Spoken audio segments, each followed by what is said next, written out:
Thank you, Dash. Thank you, Andy. Thanks. And apologies, I haven't substituted for Anthony virtually before. So feel free to guide me. Let's continue taking attendance. So Anthony Moen, not present. Suzanne Spellin. Here. Barb Higby. Here. Roddy Yagan. Here. Thanks, Roddy. And Sarah Wingert here. Quorum of 4.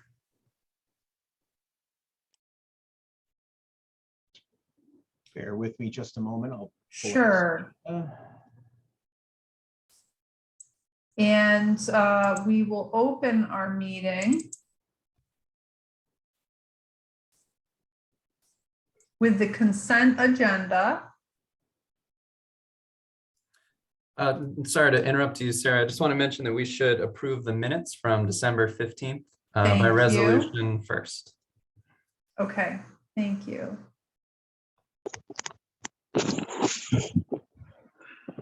Perfect, thanks, Aaron.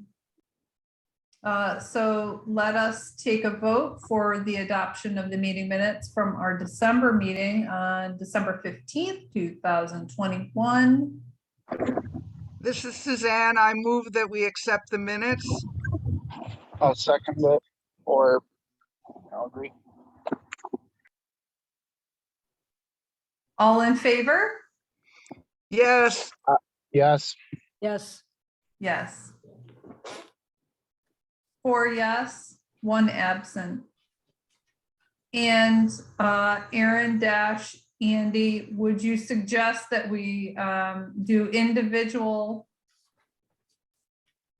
voting, given that you can't see anyone?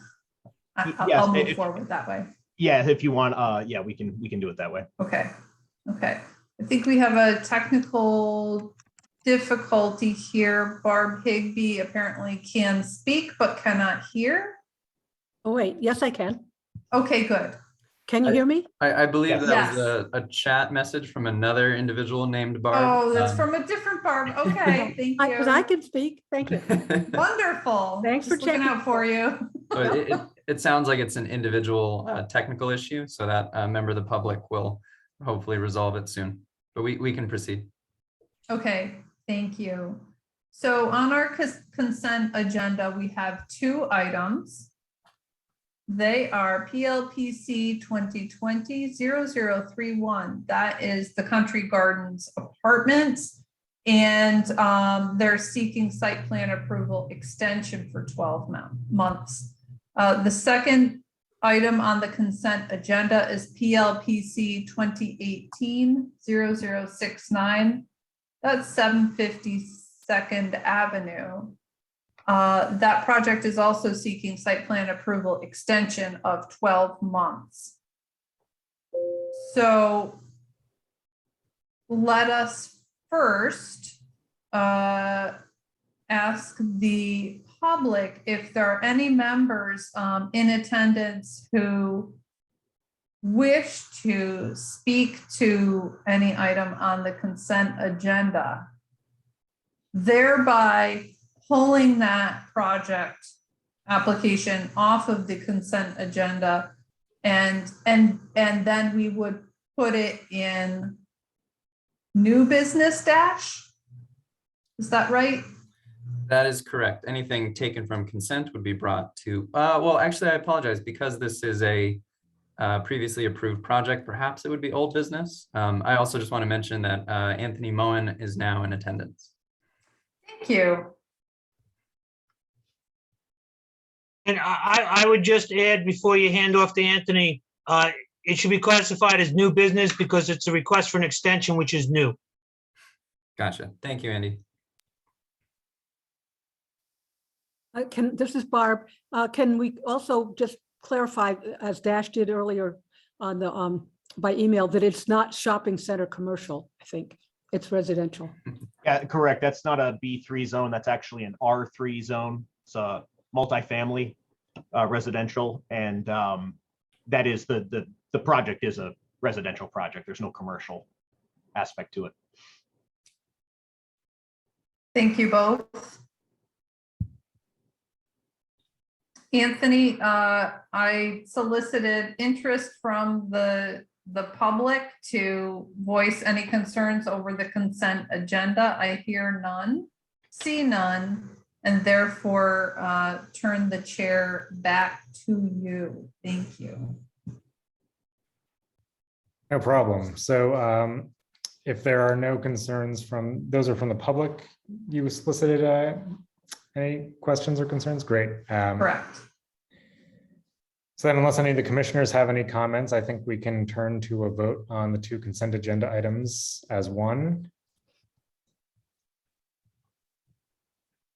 Okay, seeing no commissioner comments, I'll take a vote on the consent agenda items. Barbara Higbee. Do we have a motion? Did we have? Oh, yes, we need a motion. Yes. Okay. I move the approval of the consent agenda. I second it. All right, moving to a vote. Barbara Higbee, Yes. Suzanne Spellin, Yes, Sarah Wingert, Yes. Buddy Yegan. Yes. And I vote yes, the consent agenda passes. Both of these items extensions are approved.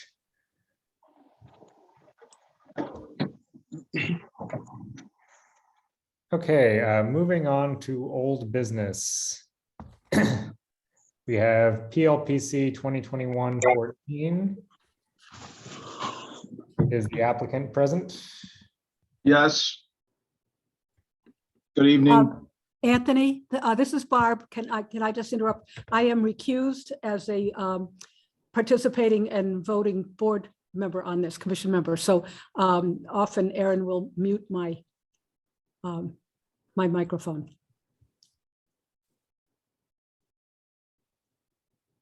Great, thank you, Barb, for the reminder.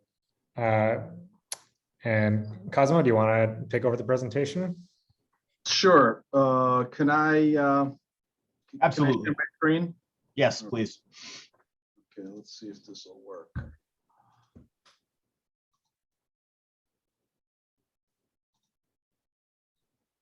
Okay.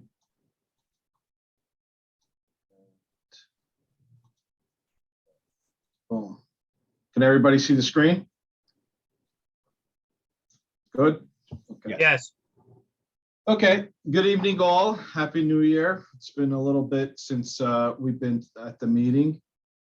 The last 3 months, what we've done is we've taken the comments that we received at our last meeting, and we did a lot of stuff. We're trying to reduce the bulk. That was one of the biggest comments on the Fifth Ave, on the New Federal Street side. You know, with the holidays, it took a little bit longer, but going back and forth and trying to figure out the appropriate unit mix that could make this project feasible, and reducing the bulk and all the constraints and commodity prices and all that, went on to a formula. And we came up with a proposed design that it's a modification of what we last presented to you. So it's not a big modification, but I believe it does. My team believes it does address that big comment that we had on New Federal Street. So tonight, what I want to do is I just want to go through some of the before and after shots, and you know, in essential, get some of your feedback, and no action is requested tonight. I just get some of your feedback so that we could finalize the design and submit for next meeting. Okay, little project highlight here. You know, the project, as you all know, is located in the northeast corner of New Federal Street and Fifth, B4 Central Commercial Zoning. Previously, we proposed 62 residential apartment units, 62 indoor parking spaces, Obviously, everybody knows no parking is required, 5 outdoor parking spaces in the alley, and around 1,500 square feet of retail restaurant along New Federal Street. Currently, we're proposing, and I'm sorry, I didn't put that here. The previous was 7 stories rather on Federal Street and 3 stories on Fifth Ave. And currently, we have 54 residential apartment units. We kept all the parking the same, all the retail area the same, but we've reduced the massing along Federal Street to 5 stories, still keeping the 3 stories along Fifth Ave. The project footprint remains absolutely the same. All the traffic patterns, everything remains the same. You know, utility connections, the foundation, you know, excavation, everything is the same. So this is just a section through the building along going, you know, south, north and south, but viewing it from the west, viewing it along, you know, the east, the eastern facade. This would be essentially the top one here. If you get everybody see my cursor, that was what was originally planned at the last meeting. And now, I'm sorry, this top one is what was planned at the last meeting. And then this bottom piece here is what we've planning for this meeting. This piece right here is just a jut out, but towards the back of the building at the alley. Okay, not in the front. You'll see when I do the renderings. Okay, this is a view from the northwest corner rather of Federal and Fifth. The top is what was originally or what was presented at the last meeting, at our last meeting. And this is the current view right now. As you can see, we essentially took these two floors out, okay, and reconfigured some of the facade based on the unit mix to reduce and we reduced it and played around a little bit with the top here, which we're still some of the details we're still trying to figure out. Okay, but everything, the retail area stayed the same. The fenestration stayed the same, kind of the same elements of the balcony, of the Juliet balcony stayed the same, and these elements over here stayed the same as well. Okay, on Fifth Ave, the top again is what we had before. Okay, over here you can't see the top floor because it was kind of just this little area stepped back a little bit for a balcony. In this proposal, we decided to go with, you know, the building was getting too crunched, so we decided to eliminate that balcony that was essentially up here and went with some Juliet balconies on the 5th floor. 3rd floor stayed the same. I'm sorry, the 5th Ave piece, the 3.5 stories stayed the same. And you can see there's this little jut out here, which is essentially this, but a little bit like a few feet bigger, maybe 15 feet, you know, larger towards the church. Okay. This is some night views that we took. I wanted to show you here that we're also entertaining perhaps going with the brick all the way up to the 5th floor. We kind of like this one better. We feel that further reduces the bulk on New Federal Street. Okay. And then yet again, this is a night view from 5th Ave. Okay. Some better illumination. We just if all the lights were on, there's different ways we could maneuver the rendering and the model. Still a full plan of streetscaping, and still the interaction of these first floor units here with stairs entering them. Okay. This is a elevations along Fifth Ave and elevations along New Federal Street. As you can see, this is more comparable to what we've built on the first phase of King's Landing.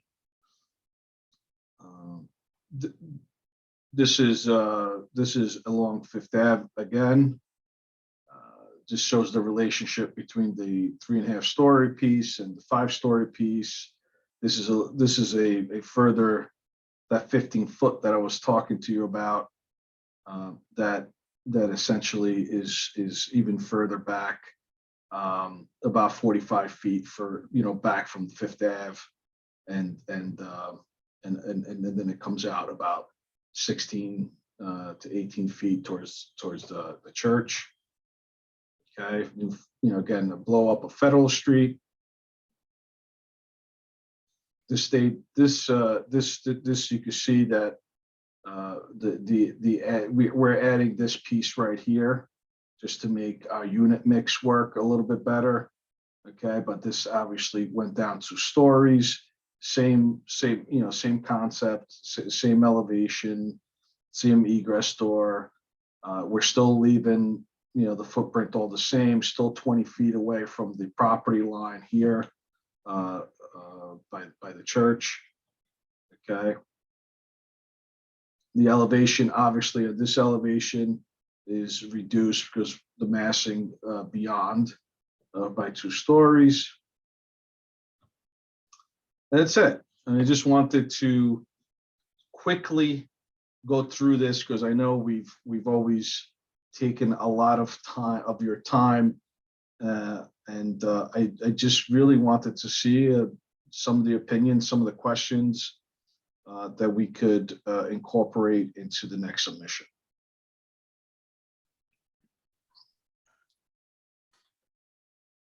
Thank you. And thank you, as you said, for moving through that briefly. I know we've got a number of other items on the agenda tonight. I'll throw it open to the commissioners if you have any comments that you'd like to make now, or if you want to go and see if members from the public want to comment first.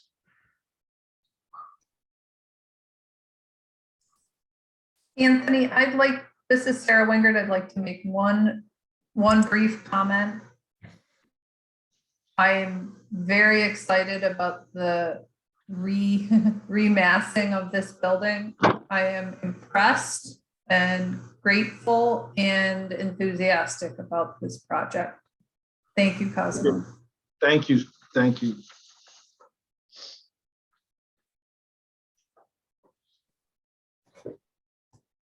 Okay, if not any of the other commissioners have any immediate comments. Now remind me, well, the last time we voted for the for determination on seeker, we did close the public hearing, I know. Do we need to formally move to reopen that, Andy, at this time? No, because I don't think it would constitute a public hearing because there's really nothing official before you. You can accept public comment, but it wouldn't be an official public hearing because there's really no application. This was submitted conceptually for some feedback. And then I think based upon that feedback, we might see a formal submission in the future from the applicant, but there isn't one right now. So you have the ability to accept public comment if you choose to, or you can reserve the public comment opportunity until a full public hearing when something is officially submitted. Completely up to you and up to the board.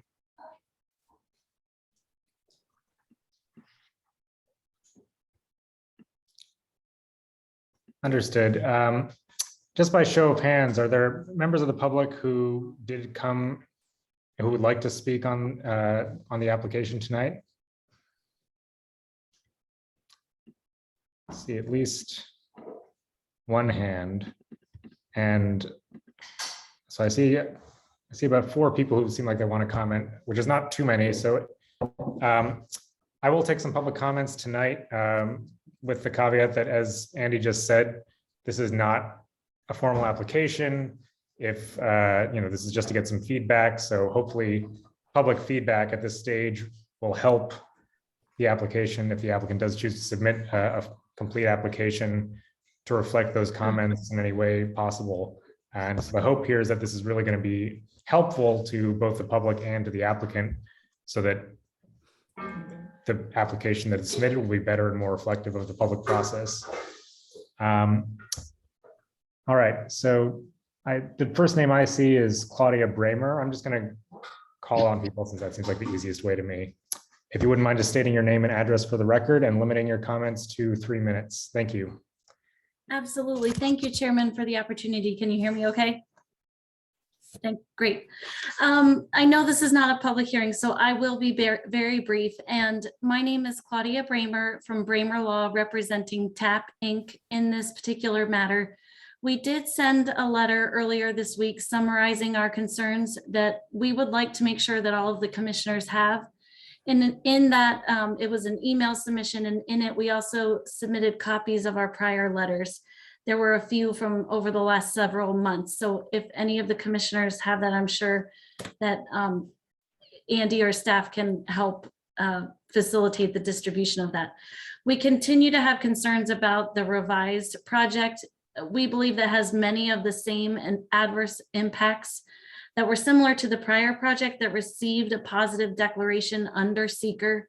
And what that means is that that prior project would have had to go out for an environmental impact statement. We think that that's exactly the same process that needs to be followed here. When you get to the part of doing your seeker review, issue the positive declaration, require the preparation of an environmental impact statement. And I won't get into all the impacts there in our letters. The one thing I do want to bring up tonight, or the final thing, is that we also have a concern about the footprint of the project. As was mentioned by the applicant tonight, it is the same footprint. However, what we are coming to really realize is that King's Landing 1 has a parking lot that King's Landing 2 is proposing to use to basically, I'm going to use the word usurp. That might be a little bit over the top, but they're basically using that parking lot for King's Landing 2, and they need to go back and have that reviewed before any further application moves forward with King's Landing 2. They are not, by your code, allowed to use someone else's project, even though it's the same, we understand it's the same owner. Actually, that might not even be true at this point anymore. I'm not totally sure on that, but that needs to be sorted out before anything moves forward with King's Landing 2. Thank you. Thank you. Just going down the column of pics I have here in Zoom. The next name I see is Mark Menard.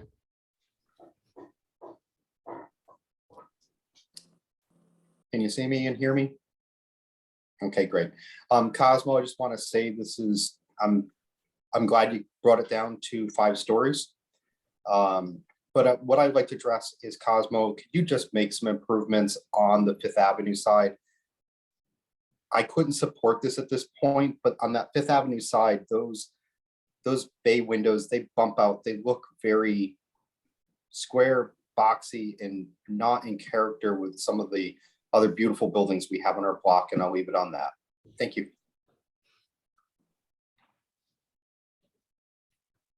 Thank you. Going down the list, the next name I have is Barbara Fama, which maybe Joe Fama.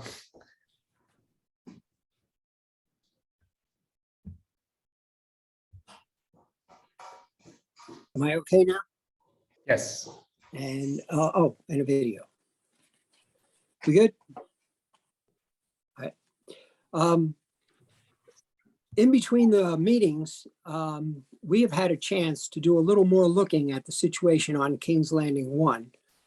Claudia Bramer has already explained that the parking lot that was developed there, which was originally on the same construction documents as the buildings. So the thought that was expressed earlier that it was a separate project is absolutely incorrect. It either got a building permit along with the building and was constructed that way, or it was built without any building permit at all, which is certainly not likely. So that parking lot is definitely part of this project. That ties in with some additional information that we have. I'm going to have a much shortened version of what I was going to say, but I would hope that I would be able to forward to the commission the full remarks that I have. It turns out that when we alleged that the King's Landing 1 was originally offered as both market and student housing, and that there were changes made in how the building was marketed, what we did not know at that time was there were actually substantial changes made to the project in its construction, that the floor plans themselves were altered between the Planning Commission's approval and the drawings that were submitted for a building construction project. And the net result of that was that the number of bedrooms went up. That in fact, the original proposal was for 48 bedrooms, just counting bedrooms, not apartments. The original proposal was for 48 bedrooms for market and 70 bedrooms for student. As redesigned for the building permit, there were no market bedrooms. There were only student bedrooms. But in addition, the number of bedrooms went up to 132. So it was 132 student bedrooms instead of the 70 that was proposed. So this project has some very serious issues with what got constructed compared to what was approved by the Planning Commission. And the only thing I really want to say at the end of that is that the Planning Commission has both the right and the obligation to do something about the fact that the plans they approved were not the plans that were constructed. And I think in addition to that, the Planning Commission would want to do it to further their own legitimacy in the community. These things have happened, and I've suggested this before to the Planning Commission as a product normally of a problem with the processing between planning and the building department. There's not a smooth and detailed handoff about what was agreed to. But this is unprecedented in my opinion. I've never seen a project that was so different in the way it was constructed from the way it was approved at the Planning Commission. And because of that, I would like to suggest, and because it also ties in with the apartment, that we should stop talking about King's Landing 2 until we decide what there is to be done about King's Landing 1. And frankly, I think it raises the question, if in fact there is no logical explanation, no appropriate legislation for the difference between application and construction, that we should seriously question whether this is a person we want to do business with. Thank you.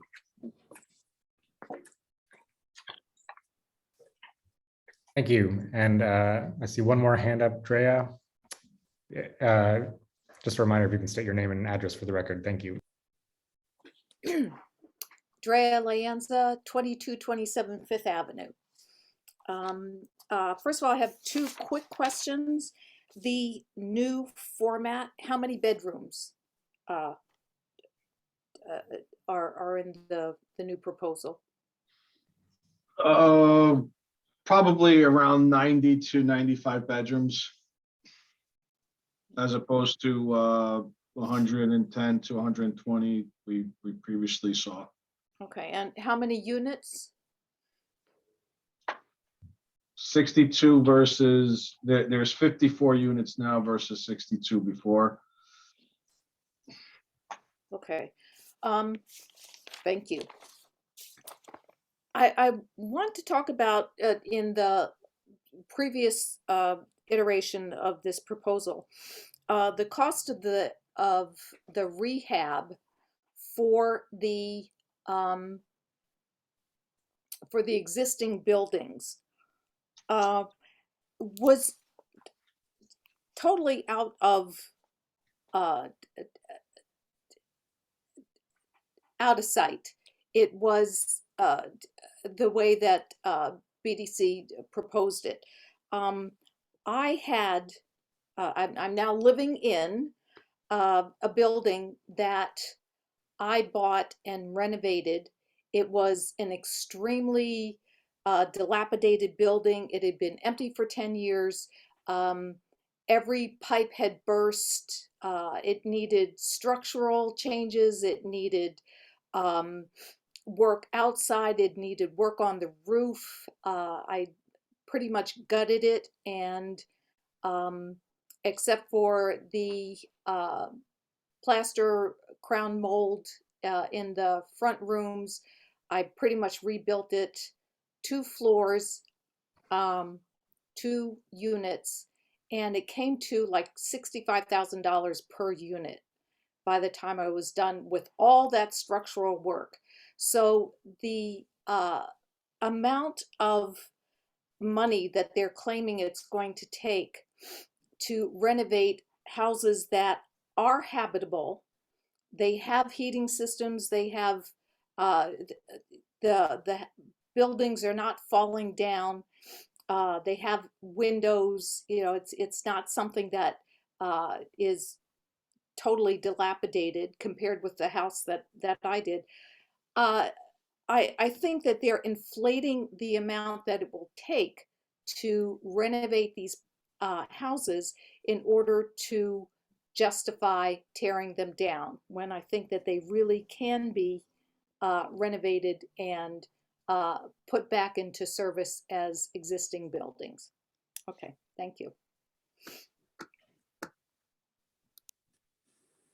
Thank you. Were there any other members of the public who had wanted to comment this evening? Oh, yes, Barb. Thank you, Anthony. I just, because Claudia mentioned TAP, I feel compelled to speak. TAP Inc. Lends its support to organizations who strive to engage in the planning process and who strive to, protect and enjoy their neighborhoods, especially the historic value of their neighborhoods. We support their public engagement in this civic process.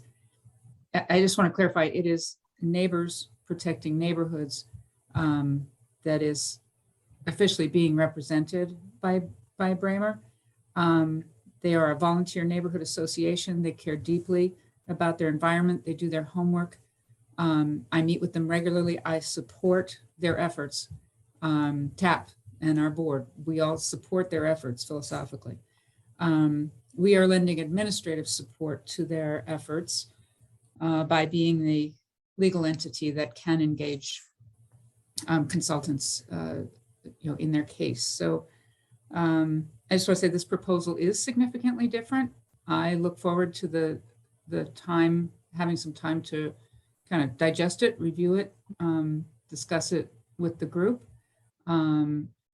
It is architecturally different and massing wise it is different. So that's a big step in the right direction. But as you've heard by the 4 people who spoke, there are still some very strong underlying issues that the group has. So I appreciate this being a non-official schematic presentation, and I look forward to working with NPN to really fine tune our their responses and to understand more from them how this may or may not change their feelings. Thank you.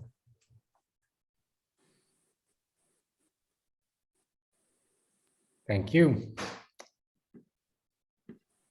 Okay, if there are no other members of the comment who wanted to sorry, members of the public who wanted to comment. I'll turn it back to the commissioners, see if there are any final comments for tonight on this conceptual presentation that might help the applicant if they're planning to come back. Not for me at this time. I'd like to see the complete plan with the floor plan. Roddy, anything, or are you good for this evening? I'm all right now. I like that they're working towards the massing issue, and I think that shows some initiative towards meeting the neighborhood's concerns. Great. Well, thank you, Cosmo, for giving us a preview, and maybe we'll see you on a future agenda. We will submit, the plan is to submit for the next planning meeting. Okay, good to know. Thank you. Have a good evening.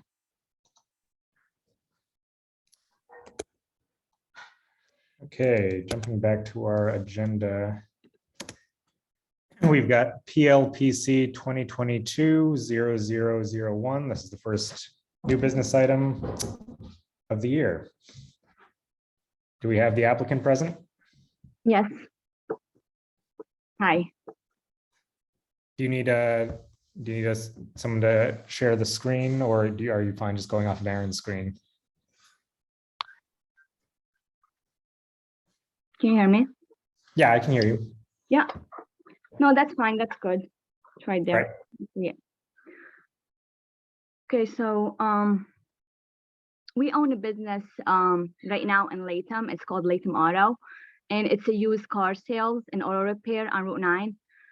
We've been in business since 2017, and we found this location on 5th Avenue, and we were looking to grow and expand in my husband's hometown. This location will be at your expectation always. It's a former auto service facility. Our plan is to keep it clean and attractive to bring customers in and to stay in business for a very long time. We are not looking to bother or annoy anyone. We will respect our neighbors and our neighborhood. Our business hours is from 9:30 to 6, Monday to Friday, and Saturday is 9:30 to 3. Nothing will be done before or after hours, especially delivery. And we will only have 3 employees. We're very excited, and we are looking forward to this opportunity in Troy, actually. I hope that this is going to be a good one for us.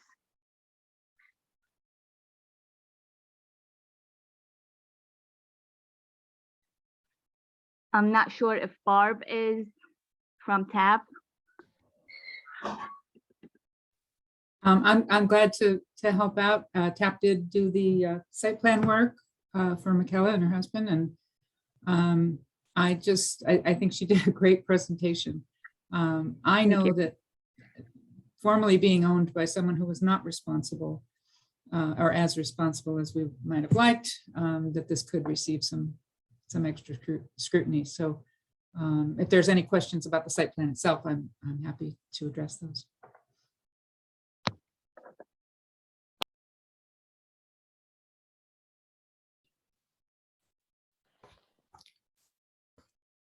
Great, thank you.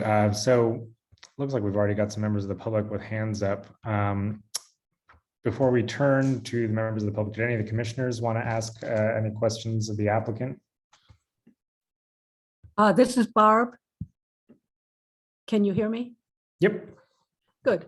Well, first of all, I just asked Aaron to let me get back in, but I had also wanted to speak during the other public hearing, or the hearing that just took place. So I would like to at some point get to do that. I actually don't have any comments on this one. I just wanted to test to see if I was back in. Thank you. Thanks, Barb.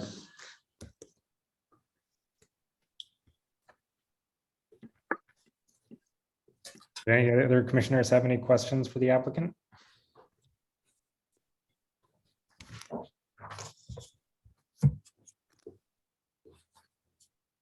Okay, well, in that case, we will move to public comment. And I see at least one. Oh. Anthony, I actually do have one question to ask. Go ahead. Are there existing grease traps and utility installations from the proposed shop. I know that it was previously an automotive facility, just asking if that included some of that stuff before, just for treating your sanitary outflow. Or just any of the wastewater from the So facility. I'm not familiar with that. Maybe Michaela could address what is happening inside the building.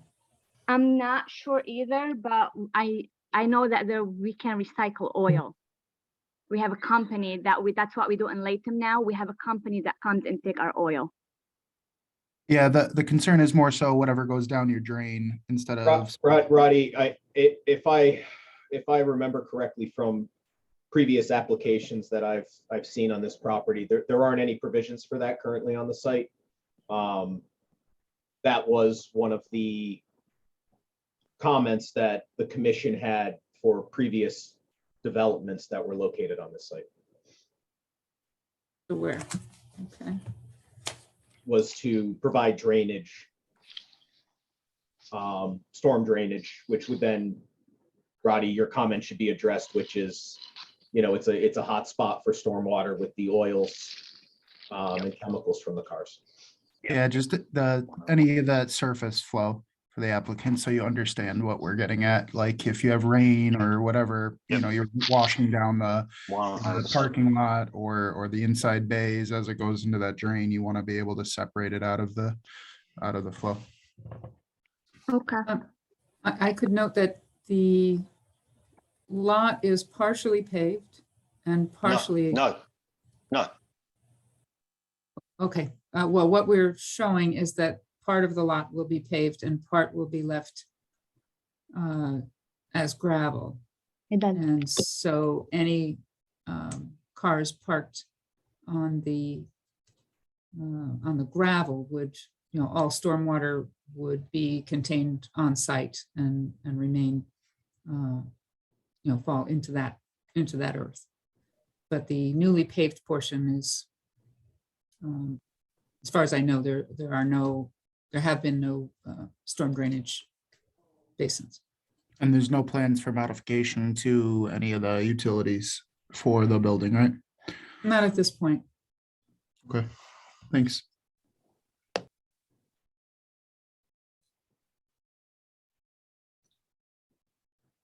Again, I believe the client would be open to whatever reasonable requirements.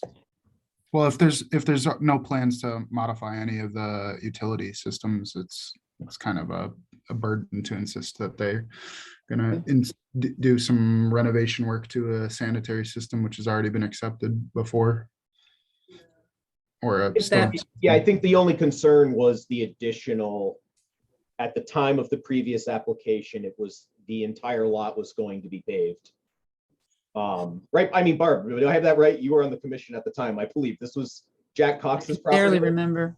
Yeah, I think the previous plan by the former owner was to pave the entire lot.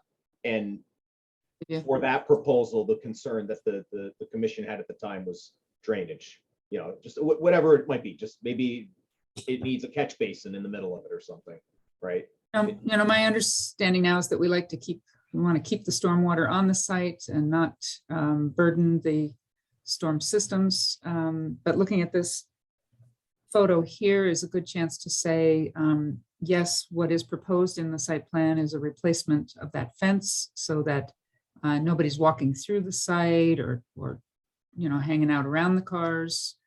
And that, some plantings would also be set in front of the fence. So, and a fence across the back. So a much tidier, better landscaped site is what we expect. And, as the grass grows in the winter, the cars get moved off and the lot there gets paved if there is grass growing there. It's instead, it should really just be spread with gravel and keep the weeds down. Well, but any off-street parking would have to be paved or have a yes hard surface, right? Yes, those are all on noted on the paved portion. Customer and employee parking.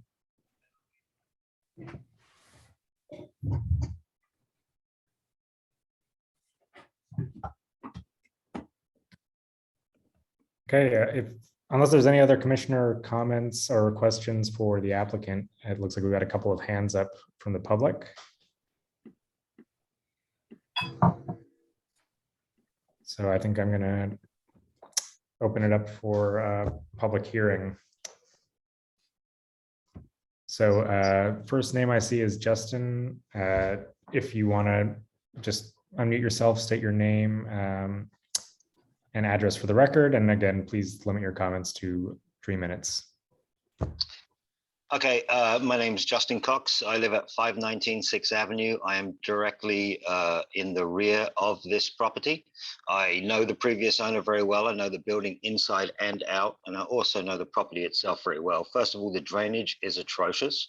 As of right now, all drainage from that yard comes into the alleyway, then proceeds to come underneath my fence line and into the backyard of my house. It also drains off to the house as you're looking at the front of the property to the left, and slightly to the right of the property.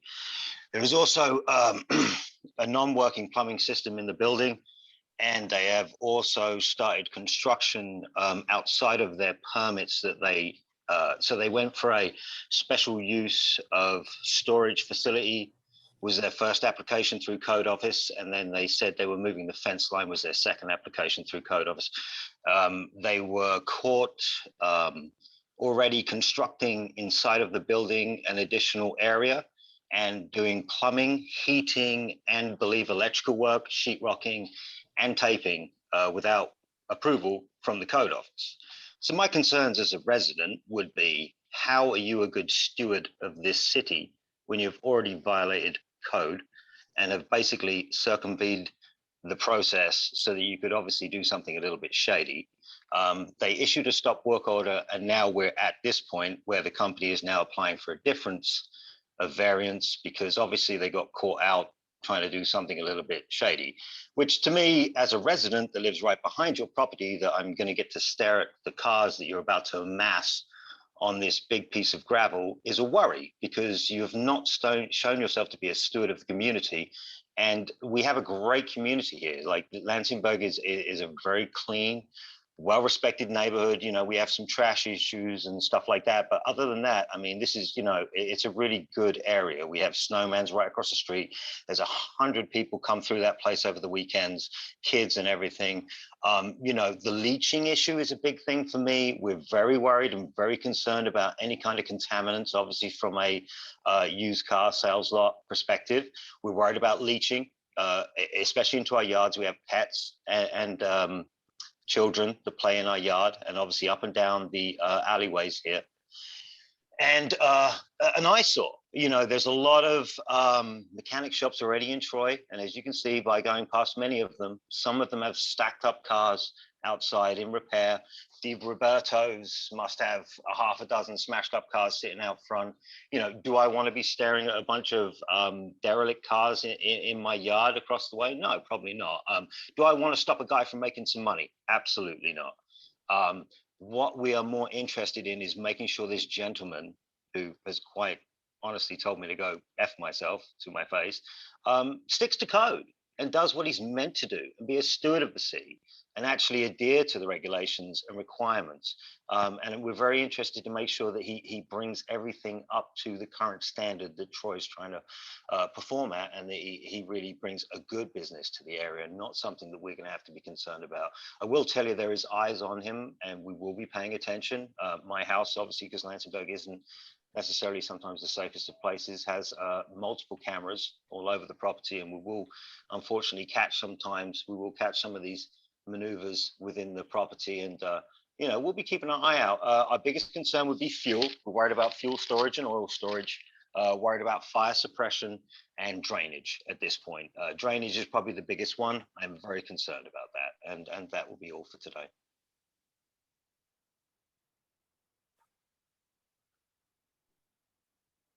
Thank you. So like I was saying, guys, the drainage was a concern. of the previous application. And I do believe that if vehicles are going to be stored, that surface has to be something other than gravel. So it would have to be asphalt, which the installation of that would give you the opportunity to perhaps regrade the area, get that drainage away from the edges of the property, bring it to the center of the property, and then, you know, collect it and run it through the treatment as necessary. Hey, Aaron, question, is there any code requirement for secondary containment for this type of facility, for any kind of liners, any kind of? No. So the codes that would apply would be at the state level, DEC codes, and I don't believe they would be subject to any of those unless they had petroleum storage, bulk petroleum storage. Perhaps that permit might trigger a review of their site plan, but stormwater would require the site be you know, over an acre in size before it would, those regulations would be applicable. Can I say a word, Aaron? Barb Nelson again. Thank you to the neighbor, Mr. Cox, for your input. I'm sorry that I didn't, you know, visit there on a rainier day. Was not at all aware that the runoff was an issue across the alley. So whatever Aaron, whatever the commission and the city engineer decide is appropriate, we will revise our plans accordingly.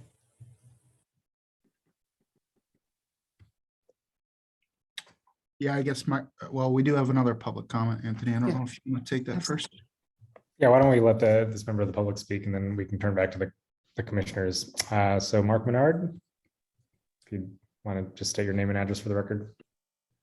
Hi, actually, it's Silva Menard, 5th Ave and Troy, and I was wondering, you know, the member of the public who just spoke, my question was actually sort of related to that, because my kids went to school when Little Tot was located right there, and I know that they had serious issues with the prior building owner, and I was just wondering what the neighborhood sense was on that. That the owner of Little Tot's no longer there on the block, but I reached out to her just now and I was like, hey, what do you think? And she, oh, I've moved. But I'm wondering, what does Snowman think? What are the other neighborhood residents? I was really glad to see that, was it Justin came on, you know, who else has that local feedback that, you know, can speak to what's going on and whether they've got a relationship going with the new folks. That was my question. Thank you.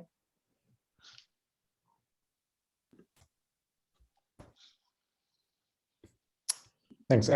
Barb, would you or the applicant like to speak to any of those comments from the public, or? No, I think I just did. I mean, I will certainly recommend to the applicant, to my client, that the grading be changed to accommodate these concerns. You know, it's in this new age of site planning where it used to be take all the water away, and now we're supposed to keep all the water on site. Maybe we can come up with a dry well system in the center, but certainly having it run off across the alley into another property is problematic. I do think that since the Menard's children were in the corner there, perhaps these sidewalks have all been redone. So that might have actually changed some of the grading situation.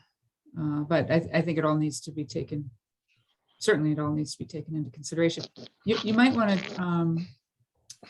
to just show the risks, submitted some photos of the lot that they currently, you can see the pattern there, unless that's just mowing, just the mowing. Yeah, we'll do, I will absolutely recommend that this application follow the requirements of the city engineer. You can see we proposed fencing across the front, some shrubbery, landscaping, fencing across the back. If it needs to be paved, then it needs to be paved. I hate to pave the world. Maybe there's some combination of pavement and rain garden that we can. It just has to be hardscape. It does not have to be asphalt. It can be porous. See, okay. Yeah. And when I say gravel, I just mean a crushed stone type of material, but I realized that perhaps the apron, you know, maybe the back 20 feet along the alley needs to be paved in order to be properly graded. I'm not sure if I'm still able to be heard or not. I am. This is Justin Cox again. Yeah. So basically, what happens is when you get excessive rain, basically at this point in time, there is no gradients between the property level and the alley, and unfortunately, the alley is probably in a bit of disrepair from the city. And there is a belly out. There is actually a drainage hole in the alley behind the property, off to the. Let me see. That would be the south side, I guess, of the alleyway, and there is a drainage manhole. What happens is basically it bellies up there and there is a huge puddle that incurs behind the property, especially like, for example, when the snow melts and we get the spring runoff, and that will all amass in the alleyway, and it gets to the point where it comes up about 6 inches or so, and that's just enough to put it underneath our rear fence line, which our fence line has to clear the property, you know, whatever it's code thing or whatever, but basically our fence got touch ground. And we have pets, you know, I have two dogs and I have kids or whatever, and we also have a swimming pool and everything in the backyard, and that water would then leach underneath. And what we do to prevent that is we actually normally go and throw a bunch of dirt and gravel, you know, across the fence line for a couple of days and then dig it back out if it gets pretty bad. But that's kind of my biggest concern, is that right now, obviously with Jack, when he was there, he was never allowed to actually put any cars there because he was always in non-compliance. You guys will obviously be in compliance, and being that it's used vehicles tend to have leaks, you know, and it could be leaking oil, could be leaking little fuel, little whatever. And I'm more worried about the leaching aspect of it coming across the alleyway, and heaven forbid my dogs decide to take a good old drink of that dirty water. Next thing I'm looking at $1,000 vet bill, and obviously possibly the loss of my pet, and that would be devastating to us as a family. So them kind of things are probably the big concern. I mean, the working hours and everything these guys are proposing are very adequate. That was another thing I was a little concerned about, but you know, that's very, very nominal. Obviously we're not worrying about too much late night work and stuff, but that's really a huge concern for us, is really environmental stuff more than anything else. So, and fuel storage and oil storage is big, because obviously fires, you know, but that's about it. I have a question for Aaron. Is there a SWIP requirement given that they're under an acre, or is there any requirement that the stormwater runoff be held on site versus allowed to leave the site, or intentionally brought off site? No, the city does not have any stormwater regulations beyond the DEC requirements at the acre threshold. We do not have any regulations that come into effect before that acre threshold. We do not allow illicit connections to our sewer system. You know, there are permits required for connections to our sewer and storm system. You know, there's New York State land laws that would prevent you from doing things that would impact a neighbor's property with drainage and things like that, but we don't have any specific regulations beyond those. So my recommendation would be to, if the drainage has typically been coming in this plan view that we're looking at right now from the top of the page down and across the alleyway, to install a drainage swale at the edge of the property to collect it, and then perhaps a storm line, you know, an HDPE or some sort of pipe that runs back towards the center of the property and is brought to a collection chamber, so that it is not running across the alley. That's my recommendation. Yeah, I mean, I would think at this point, the applicant can address that in a future site plan, and we can work that out between my office and the building department. Okay. And this is Steve Strikeman, Commissioner of Planning. I'd just like to add that I think, I mean, obviously this is a long storied site that's had a lot of issues with it. This still needs to go for variances before the zoning board. I believe you should look at that as well as some buffering off on the side, especially to the north.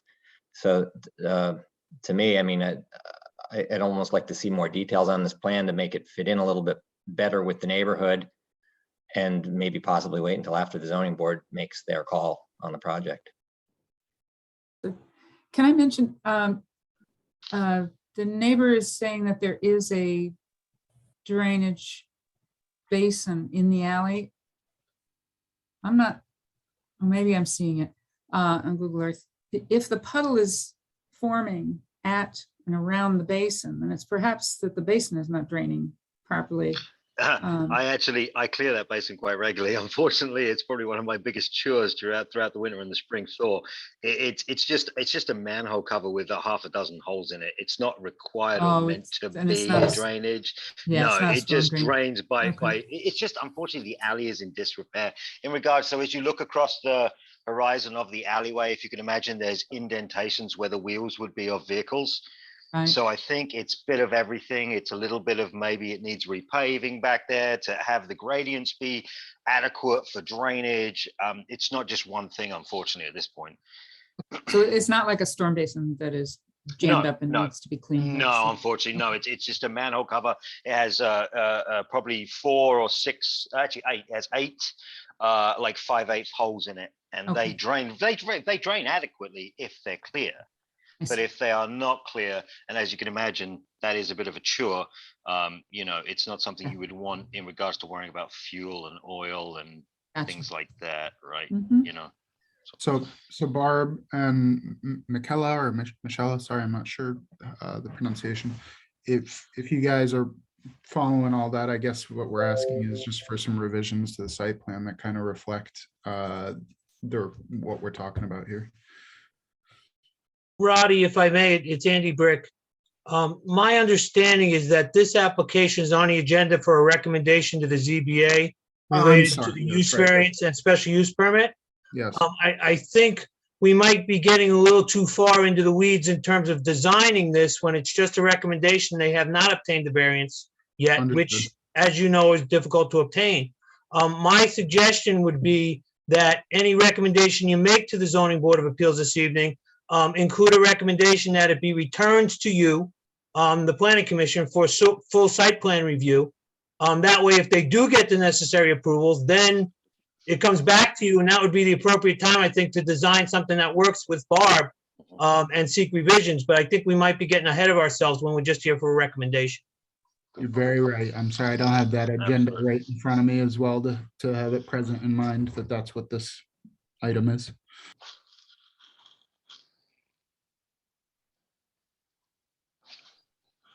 Thanks, Andy. And so to that point, if I could maybe get a little bit of clarification from city staff, because I see that it's listed here as a change of use, but I know that your notes on the staff report are that there are actually 2 proposed uses that are inconsistent, that one would require a use variance, the other one would require a special use permit.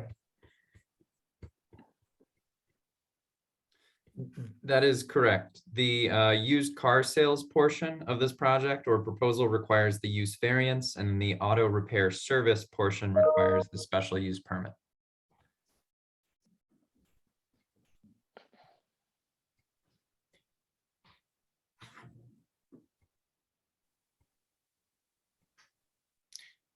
So do we then need clarification from the applicant as far as which of those 2 uses they're looking to pursue, or before we recommend? No, they can do both. They wish to do both of those uses on this property. One of those uses requires a use variance. One of those uses requires a special use permit. They intend to receive both of those from the ZBA. But hypothetically, they could receive one and not the other, and then they would be allowed that one use. What I'm suggesting is, regardless of what the ZBA does, if they get any type of approval whatsoever, send in your recommendation that it comes back to you for a full-blown site plan review.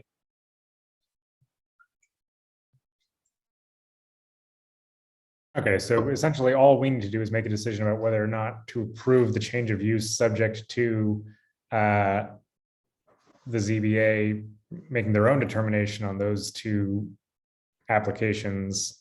And we can also make a recommendation to them that whether or not we think those should be approved, but with the proviso that we want them to come back for site plan review once that happens, which they would have to anyway, right? You got it. So moved. Thank you. Okay, so we have a motion. Do we have a second? Yes. Before we go to a vote on the motion, did any other commissioners have any questions or concerns they wanted to raise before voting on the change of use?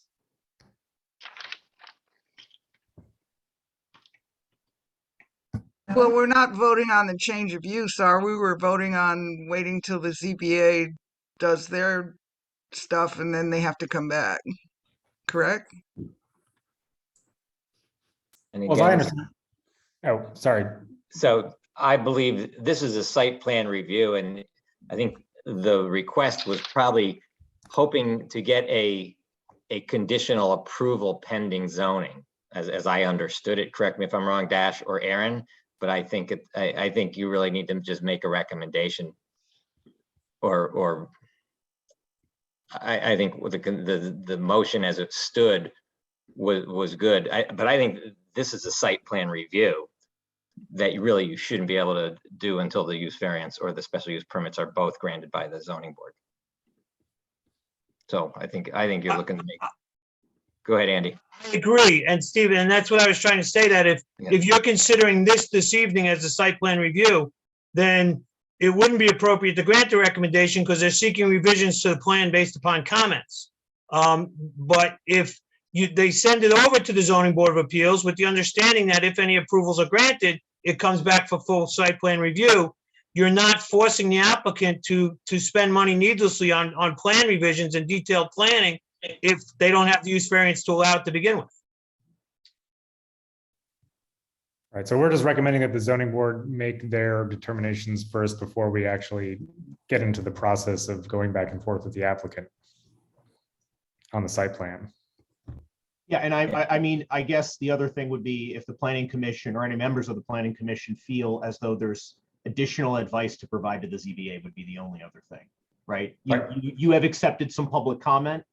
The public comment I heard was not necessarily against the use, but very specific concerns with the site layout and how that use occupy the site.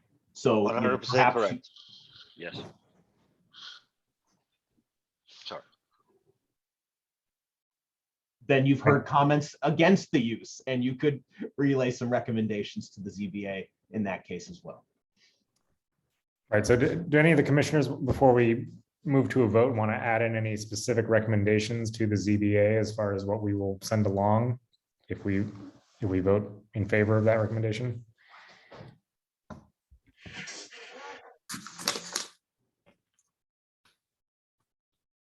I have nothing to add at this time.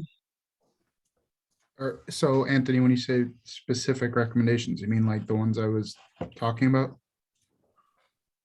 Yeah, I mean, if it gets into the details of the site plan, that's stuff that we can deal with when it comes back. But anything that you think might be helpful to the ZBA in considering the two applications for the use variance and the special use permit. No, nothing specific, I guess. My specificity would all be about the design of the site plan.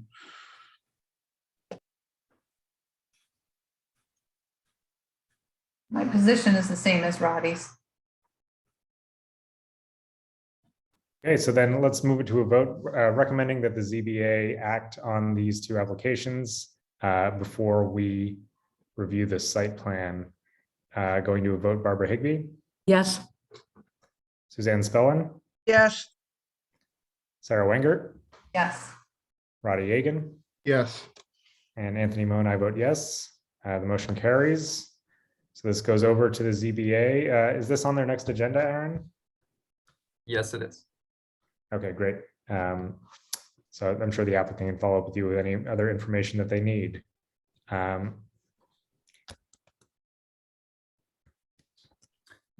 think That that's is it. correct. And just for anyone who's curious, the date of the ZBA meeting is Wednesday, February 2nd.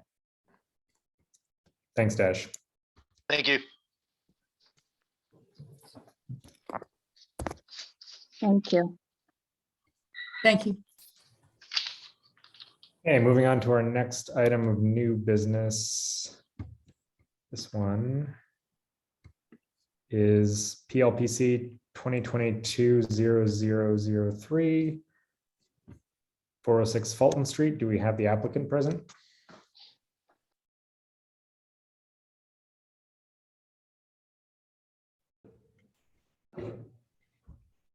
Yes. Actually, sorry, before we turn to that, Commissioner Higbee, who had recused herself from the previous application, the one item on the new business or old business agenda, King's Landing, had wanted to speak on the record about that project. Barb, did you want to be heard now? I know that the applicant has left for the evening. Hi, Anthony. I would like to be heard either before this, at the end of the meeting or now. Either one would be fine. Also, I would like to be, my video doesn't start because when it was halted, it was not started back up again. And it's just, I'm sure it's just an oversight, but so I mean, would you rather have me speak now or go ahead and finish? Barb, you can unmute yourself and turn your video on yourself if you want to. I have a big message saying you cannot start your video because the host has stopped it, which was correct that when it was stopped. I assume it was correct for you to stop it because I was recused, but I actually can't. Let me see if there's anything else I can do. Nope, I can't. So Dash, can you do that? I don't. I don't believe I can. I looked and I'm unable to. But Barb, we can all. It doesn't hear matter. You. We can all hear you just fine if you'd like Okay. to give your comment. Okay, then I am. So I'll go ahead and break in here and just give my comments. Okay. First of all, since you can't see me, this is Barbara Higbee. I live at 2167 Fifth Avenue, Troy, and I am a member of the Planning Commission, and I'm recused on the King's Landing 2 project. This is a voluntary recusal because I live on the Fifth Avenue block. I'm not recused because of any association with the developer. In that case, it would be a mandatory recusal. In this case, it's a voluntary recusal. Here are my comments. First of all, I voted for the King's Landing project, King's 1. I did not recuse myself on that project. I was in favor of the project as approved because it was on King Street and I felt a project of this size was appropriate. I was very disappointed in King's Landing 1 as it was built and have serious concerns about King's Landing 2. Joe Fama mentioned the fact that King's Landing was not built as approved. There were bedrooms added and also a number of the apartments were changed from market housing to student housing. My role on the Planning Commission, I have the experience with real estate and with real estate development. So one of the things that I'm able to bring to the table is that experience. Both of these changes added to the parking demand for the King's Landing 1 project. Because student housing rents to adults, each bedroom may require a car. The parking standards for market housing and student housing are different. A market project in downtown with multiple bedrooms will require less parking than a student project with the same number of bedrooms. Sorry about that. A 3-bedroom unit could be rented to a person, a couple, or a small family and still only need 1 or possibly 2 cars. This increased parking demand is particularly damaging in an area that is just outside the central downtown. In the central downtown, a tenant will not rent an apartment if they need 24-hour parking and there's no parking available. The tenant would get a ticket every day with the 2-hour parking limit, and they could perhaps get them multiple times a day. On King Street and Fifth Avenue, north of Federal Street, there are no parking restrictions except moving your car once a week. This is a recipe for disaster for a neighborhood. If the cars don't fit on the developer's property, they overflow onto the street and clog the street parking. The cars move very seldom since students cannot drive to campus, the RPI campus. The effect has even reached River Street, where students have bought permits in the city parking lot. In these close-in neighborhoods, parking can overrun the parking infrastructure, and that lack of parking will crowd out homeowners, tenants, and businesses. Joe pointed out that the change in the number of units and the change in the characterization of the units is shown in the two sets of plans. The building permit plan shows many more bedrooms. So my concern is that there is a serious impact in this kind of neighborhood when you increase the number of bedrooms, student bedrooms, and you decrease the market housing. On top of that, the developer plans to take the 8-space surface lot from Kings Landing 1 and use this parcel in the footprint of Kings 2. Now, this was mentioned, and again, this will create an additional problem for the neighborhood because the surface lot will be gone and the excess parking needs of Kings Landing 1 will be even worse. There are rules against one parcel being taken from an approved project and used in another project. And again, it would not be used for parking, it would be part of the building footprint. This issue has been brought up at Planning Commission's meetings in the past, just informally, but it is going to be coming up formally. These issues warrant immediate review by the city. And just one other small comment, and that is, when the Planning Commission voted last March, and it was the 3-to-1 vote of a pause deck for the project. At that time, the commissioners were under the impression that the buildings were totally empty. In fact, all 3 of the buildings on Fifth Avenue had tenants. These buildings are not derelict. They can be rehabilitated. They are in the context of the neighborhood more than the new property that's being proposed. So thank you very much. Thank you, Barb. And thank you everyone for your patience. That was my fault for not noticing a message from Barb asking if she could speak on that application at the time that we were hearing it on the agenda. But we'll turn now to PLPC 2022-003. Do we have the applicant? Yes, present. If you wouldn't mind introducing yourself, do you need the screen shared, or would you rather if Aaron share his screen so that you can have your application on the screen? No, you guys can share it if possible. So I appreciate you having us on. My name is Moshe Blurian from the Grayhill Group, and we're proposing currently this building has 37 office spaces from floor 2 to floor 5. And we would like to propose to convert the office space to multifamily dwelling and leave the retail as is.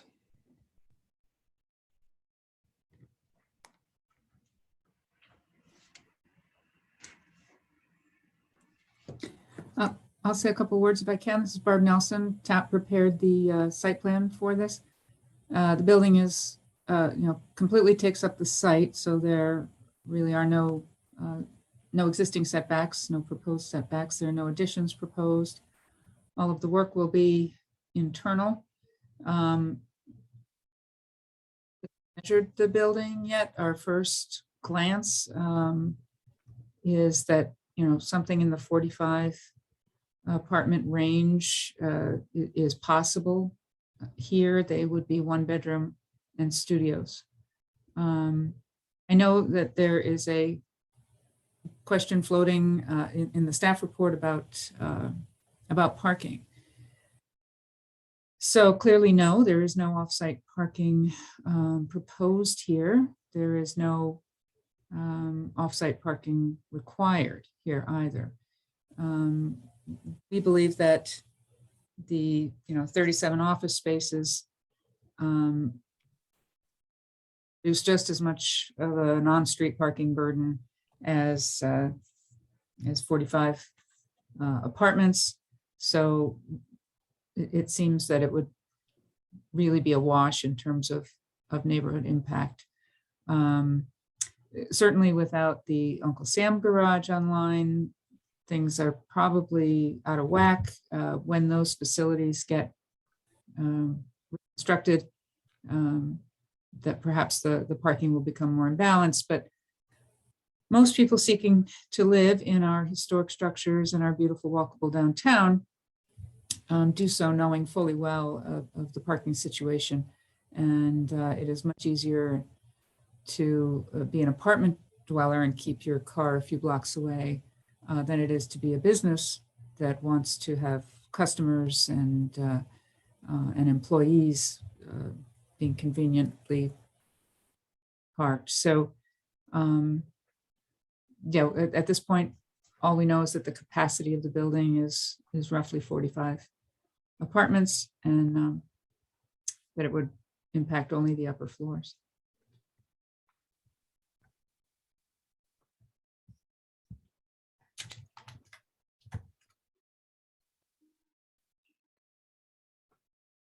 May I add? Thank you. Anything further from the applicant, or should we turn to commissioner questions? Barbara, may I add some information? Can you hear me? Yes, we can hear you. Oh, I'm sorry. My name is Sue Conroy. I'm an associate broker with Berkshire Hathaway Blake Realty, and I'm representing the seller and also the buyer on this property. And I'd like to make note that the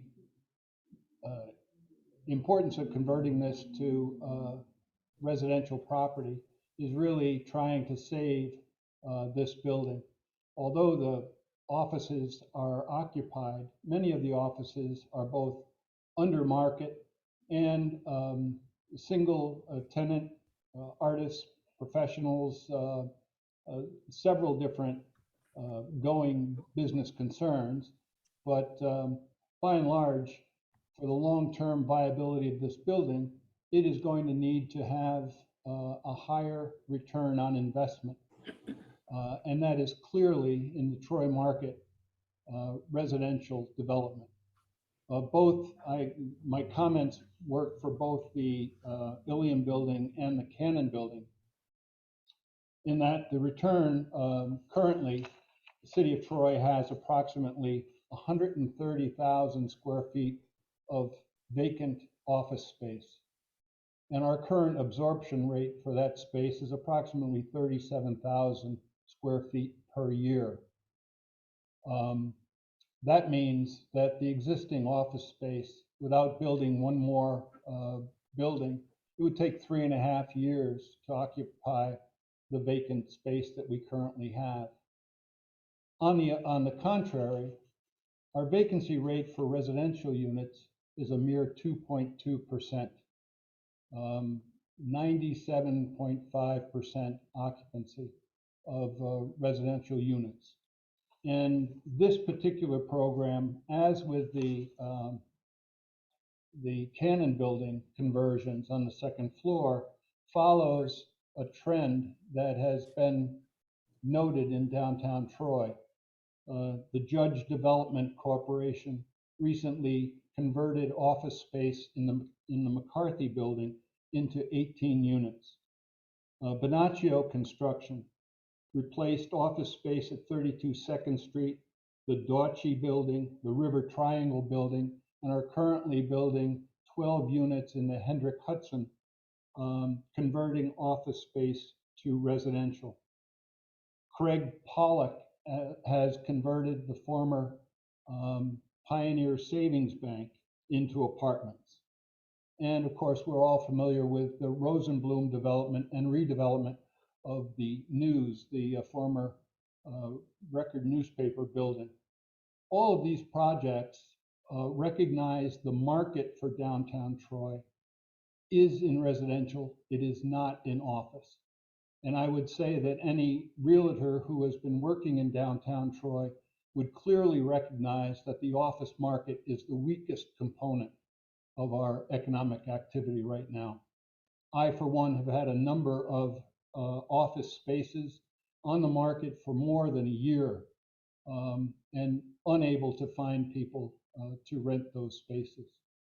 So the economic viability of buildings like the Ilium in the long term, and especially if you want a developer to continue to operate these buildings and improve them as opposed to just letting them age, is really in the residential market. So I simply want to add my comments to those. By the way, those projects that I just mentioned, none of them added to the parking supply in downtown, not a one.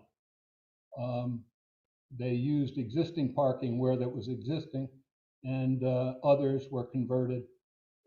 I'll take that back. The news building did add some parking, but all of the others, the Pollock building, the Judge Development building, the Bonaccio construction, all did not. So this is just a current phase and an important part in trying to save these buildings. Thank you very much.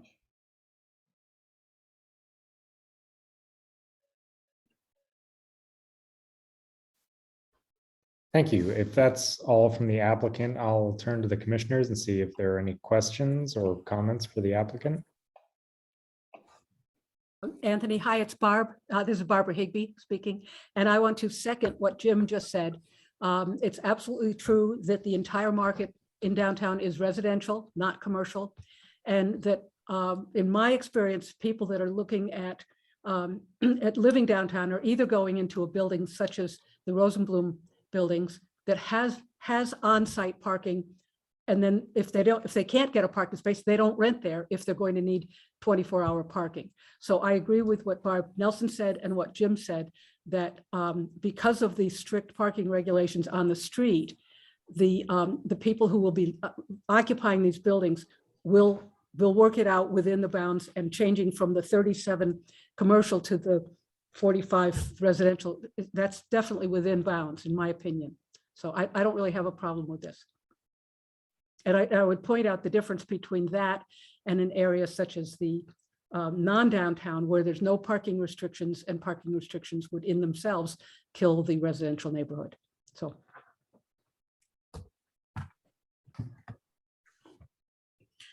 Anthony, it's Roddy. I'll go next if possible. We received a lot of public comment about the art community that's relied on the spaces inside of the building. I'm wondering if the applicant would be open to or consider retaining some of the space that was being used for that sort of purpose before, to keep it as commercial space. So I guess I'll start with that question first.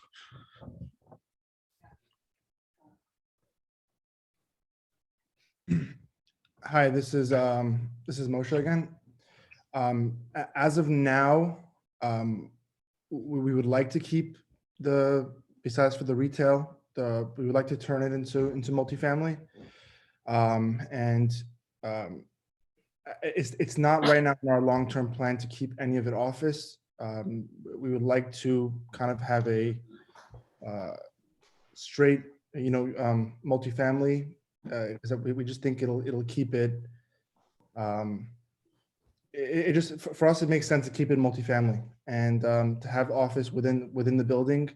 It would make it confusing for tenants. And we do understand the value that we did walk the building multiple times, and we met a lot of the tenants, so we understand the value. But to have a mixture of office and multifamily for our long-term view doesn't make sense. But we can definitely have a discussion on that with our team to see what we can do. Okay, thank you. My second question is, there's a lot of discussion during your presentation about improving the historic buildings in Troy, and increasing their longevity and how long that they'll be able to be around for, be used for. So can you speak to plans that you have for not just redoing the interior spaces and, you know, relaying them out to be apartments, but rather, you know, if you have any exterior improvements planned or refreshments? Do you plan to do anything with the masonry, anything with the windows, or specifically towards efficiencies of the buildings? As someone who lives in a Victorian brownstone, the walls here are basically, they may as well be open, you know, the wind and cold comes right through. So is there any plan for improving the efficiency of the building for the tenants that will be there? Yes, 100%. Our goal, we haven't done extensive research on the exterior of the building, but we do know the age, and based on our understanding of buildings this old, things like the windows, for example, we will work with the Historical Society to replace them exactly the way they are. Our goal is to replace the windows. Our goal is to we do believe the exterior of the building is in more or less, and it's an older building, but it's in standing condition. Any pointing that needs to be done, we intend to do. In the interior, obviously, our plan is to from A to Z replace as much as we can. Our plan is to replenish the roof, and really, you know, I do think it's a magnificent building the way it is, but it obviously needs a little bit of work. It was owned by the same owner for multiple decades. So our plan is to go in and do whatever is necessary to make it a fully functioning building in 2022. Thank you. How it should be. My last question is one I've asked in previous meetings on other projects, and I'll continue to ask if the applicant would be open to considering activating the roof space to make it some sort of public space via, you know, and that can be done in multiple ways, but installing railings, but if that's something you'd consider. It has been brought up. We have not confirmed yet. If it's feasible, it will be considered, especially because I don't think it's such a big expense to make that happen. And I think I'll leave it at that. And obviously, we would like to, if it will be, again, we haven't gone into extreme detail on it. I would like to speak to, you know, individuals like Jim, like Barb, to see what type of value that would add for the community. But you know, if we were told that it would be of extreme value, and it makes sense and it's feasible, then I don't see why I wouldn't do that. Thank you.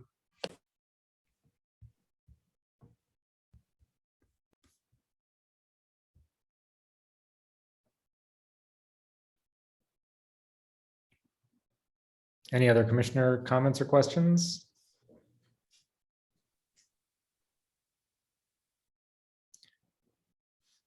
One thing, looking at the application, I did see that you're looking at 45 to 50 units with, I believe the figure was 70 or 75 bedrooms.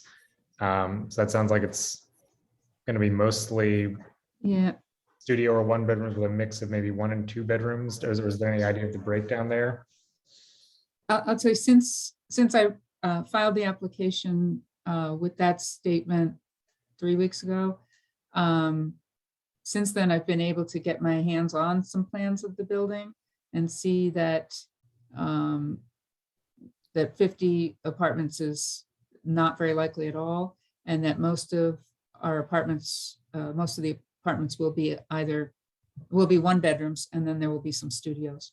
What's nice is that this building is not extraordinarily deep, so all of these apartments have wonderful windows. I'm sure all of the office tenants, you know, agree and have experienced that. You know, that there's a lot of wonderful light in the building. But I'll be pressed to go over 45 units, and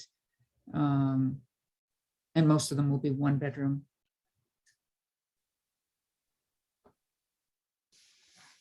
I know a floor plan is obviously not required for this change of use application, but you're going to be helping the applicant with that aspect of the. I hope so. At this point, I'm engaged just for the site plan, and it's a pretty simple one since there's really not much site there. Trash will be taken care of the way it is now by private pickup, and I hope to propose some bicycle storage off the alley. And I have just taken a very perfunctory look at the footprint inside the building that is available for apartments, and I think it's safe to say that 45 is a reasonable number to expect. Hey, Anthony, it's Andy. If I may, real quickly on that point, the number of units is crucial in the context of the seeker analysis. Under the seeker regulations, if they exceed 50 units, it would be a type 1 action and would require a full long form. Since the applicant has proposed 50 or less in the application and submitted a short form, it doesn't impact the classification as long as anything that's considered or approved is 50 or less. I know Barb said she'll struggle to make 50, but she's very good at what she does. I think we need to nail down that it has to be 50 or less for seeker purposes, or it has to be a type 1 and they have to submit a long form. Thanks for the clarification, Andy. Thank you. Moshe, is that acceptable? It fits within our expectation and what we kind of came in, meaning we don't need more than that in order to pursue this project. So if it doesn't make sense to go above 50, then that's what we'll do. But and I do believe that Barb is very good at what she does. Thank you. We can definitely work with that 100%.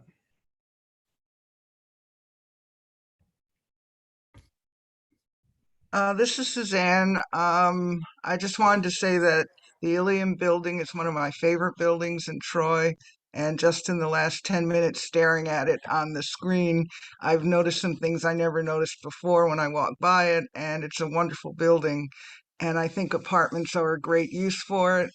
And I know it is not under our purview to dictate what kind of apartments or what kind of use, but as a self-employed person and with an artistic bent, I would hope that you would find a way to at least keep the artists that you have. I don't know how many you have, but try to work with them in some way. Because art space is hard to find.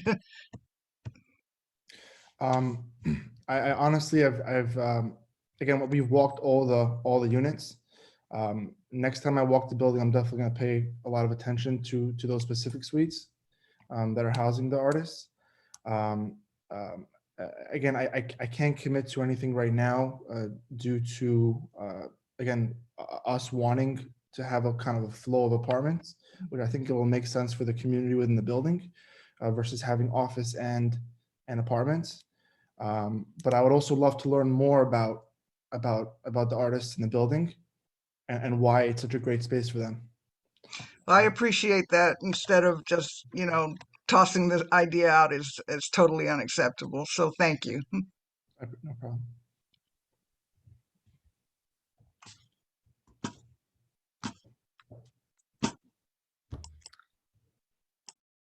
Well, if there are no other commissioner questions at this time, I think it's time we open this up for a public hearing.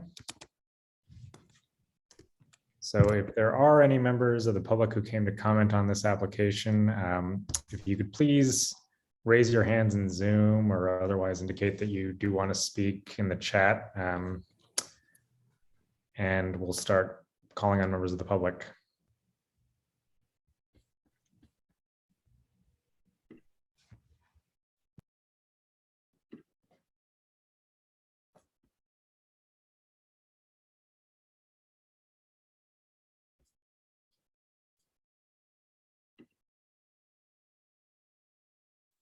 Are there any members of the public who wanted to speak?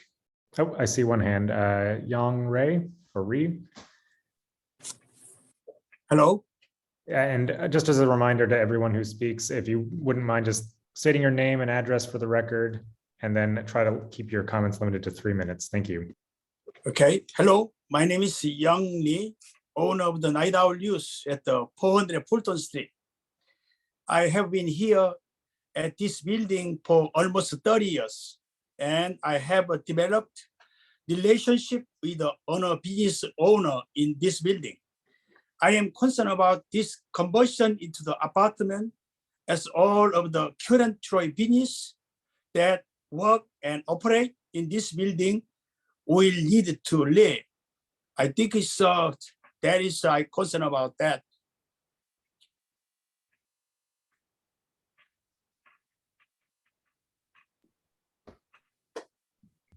Thank you. Next, I see Marion Reynolds. Yes, hi. Can you hear me? Yes, hi. I'm one of the artists in the building, and I would just like to put out an invitation to Moshe to come see my studio. I do paint. I'm on the 4th floor. I do paintings of my studio and the view from the studio. So this building is very specifically important to the work I do, and I think to Troy, because I'm painting Troy. I am not opposed to this project. I love the building and I want it to be preserved, but I would just like you to come and meet me personally and see my work and understand, you know, what's happening in the building, and just keep a dialogue open as you develop the project, because for somebody like me, it's important how much longer I get to be there in terms of the work I get to do while you're developing your project. And I would just love to feel like I'm being informed and the other artists in the building are being informed about what's going on. If I can just comment on that, first of all, we understand that we've been in Troy for, at this point, you know, going on 6 years, and we appreciate the city, you know, we even know that Barb used to have an office in the Ealing building. We understand the value that this building has brought to Troy up until now, and I definitely 100% respect that. First of all, I appreciate the invitation, and I would love to come see your art. And we have no intention. We intend to do this in a slow process, with you know, letting the building, you know, it's obviously going to be a long process to make this even happen. It's a multi-year process. So we have no intention of aggressively coming in. Again, we understand the value. We understand that this is that the current tenants that are in the building, you know, it's business. You know, it's your business, it's your livelihood, and we intend to give more than enough time for everyone to do whatever they have to do if we get approved. So our intention is not to come in and start to create a bunch of mayhem. That's not what we do, and that wouldn't be. I don't think that would work. I don't think it would be ethical in any way. The same way, if I had a business there, I would want to be respected. We intend to come in and really respect everyone's business and make sure everything is done the right way. And I really appreciate the invite, and I'm definitely going to stop by. Great, thank you. Thank you so much.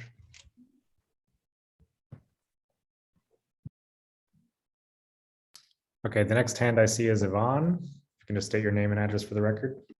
My name is Yvonne Drew, and I live at 22 Madison Avenue in Troy. But I frequent the store Mr. Young was speaking of. I frequent that store often. And what I understand is, or not, I don't understand is the commercial property going to have to go?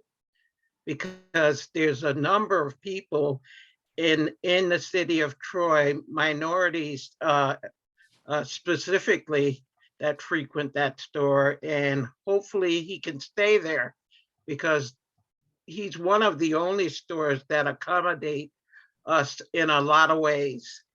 And he does give back to the community. Another thing I want to say is when I do go to that store, I have to go around the corner a couple of times before I can get a parking spot. So that's all I have to say about that. And the store downstairs, like, it's terrific. This guy is terrific. And like I said, he gives back. So that's all I have to say. Thank you.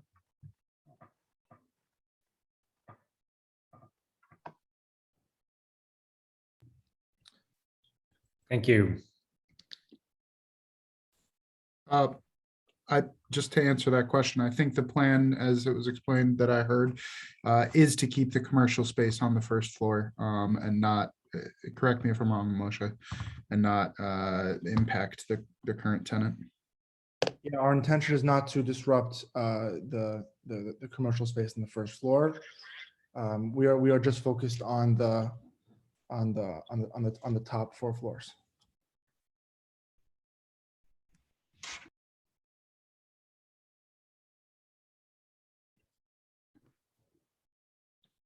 Were there any other members of the public who wanted to comment tonight?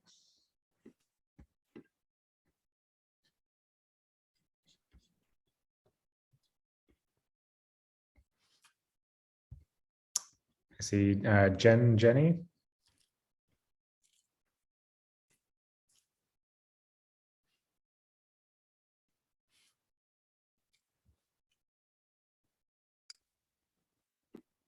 Hello. Hello. Hi, we can hear you. So please just state your name and address for the record, and then I'm Jenny, 1835 Fifth Ave. Wow, I don't even know where to start. I sent a lovely email earlier today. You know, there's a lot of history in this building. There's a lot of people that have been here for a really long time.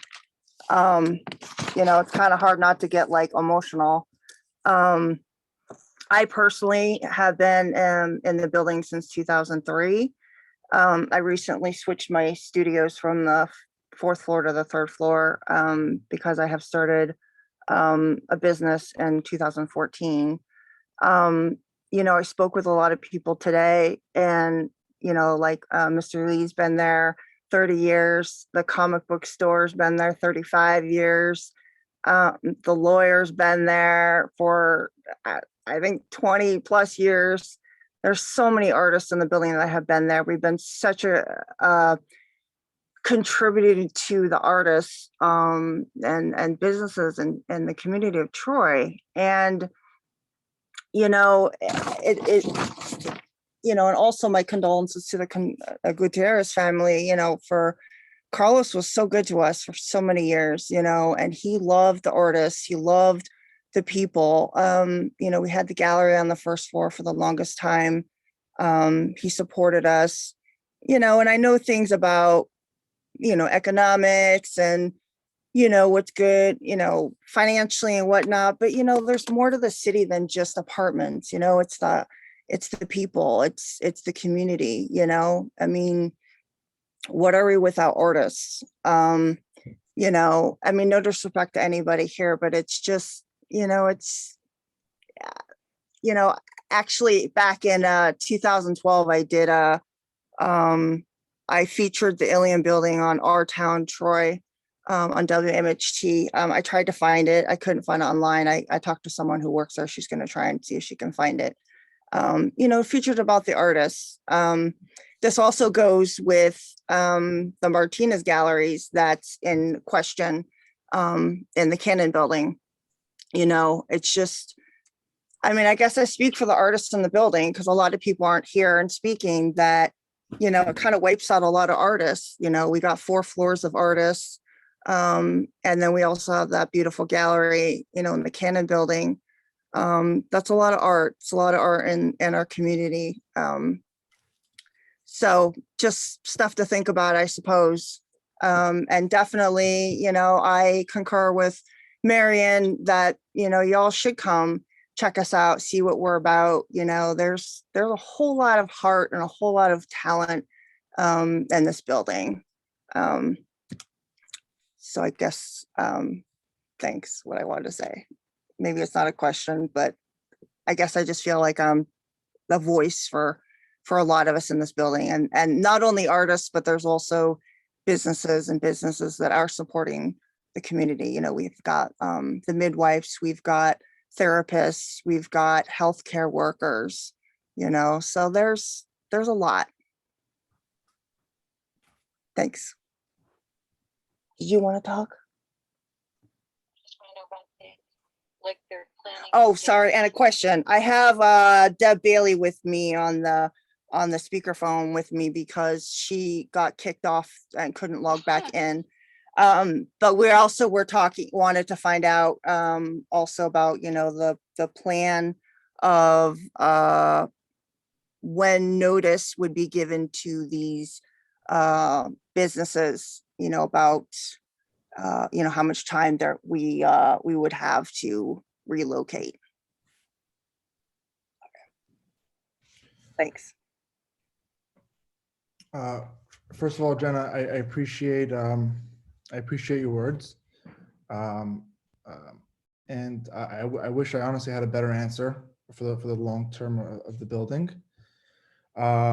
If we do get approved, you know, like I told Marianne, our intention is not to you know, aggressively come in. It will be a long process until we could even do anything, due to, you know, different barriers that we're gonna have to get through. I do not know an exact, you know, timeline as of today because, you know, this project has just begun in our eyes. So I don't have an exact, you know, timeline for you, but you know, it's not going to be it's not going to be in a couple months, you know, that's for sure. But I also I appreciate your invite, and I think that's the best answer I can give as of today.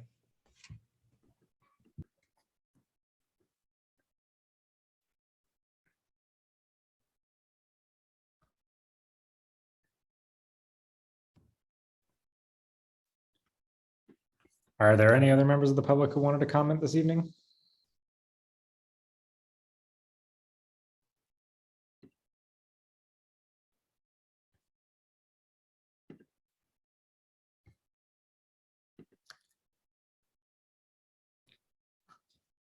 Okay, I'm not seeing anything else, so I will turn to the commissioners. If you have any additional comments or questions that came to your minds. I do have one thing that came to my mind, just from I know we're talking about a change of use application, but if it goes to a residential use for the majority of the building, I just think about the type of things that'll be problematic in terms of the parking. Usually the issues are you go do groceries. How do you get, if you're driving to go get your groceries, how do you get the groceries from your car that's now got to be further away into the building? So maybe just kind of considering, I don't know, some sort of parking space, landing common area where you can drop off packages, groceries, whatever it is, get it into the building safe, secure, and then go find a parking space kind of thing. Just not really a concrete, well-defined idea, just something that was in my mind. A suggestion for the applicant.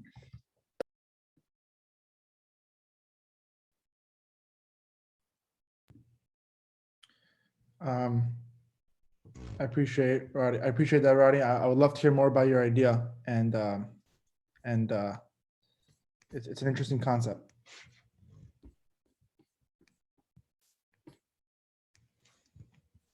I guess I'll leave it at that. But I appreciate it.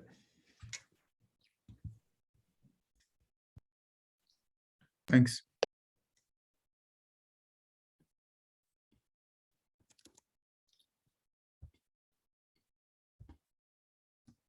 Are there any other commissioner comments or questions?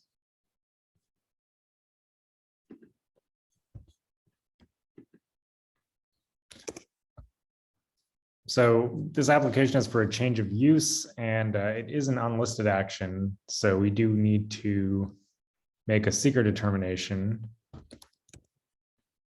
If there are any impacts that we're concerned about with this application. Otherwise, we could also make a determination on the change of use tonight.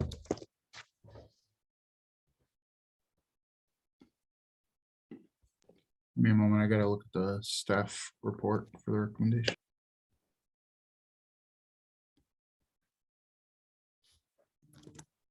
I will say, I think one of the things that will need to be addressed, but it does not necessarily prohibit action on seeker this evening, is there is quite a significant increase in the sewer and water usage with the conversion of this nature. It's a large enough increase where it will trigger a sewer district extension just on paper, but that will be a process that they will have to go through with Department of Public Utilities. So they will have to do a sewer report, and as part of that, there may be mitigation measures that need to take place. Those mitigation measures would be considered part of this action, part of this approval, because they are required in order to make this happen. Aaron, where is the existing sewer line relative to the building? Is it out on the street or in the alley? I believe this is serviced from Fulton, but I'd have to check. I'm just thinking about the fact that the road there just got paved. That's always the case though, Ratty. Yeah, I know. Such are your headaches. Yeah,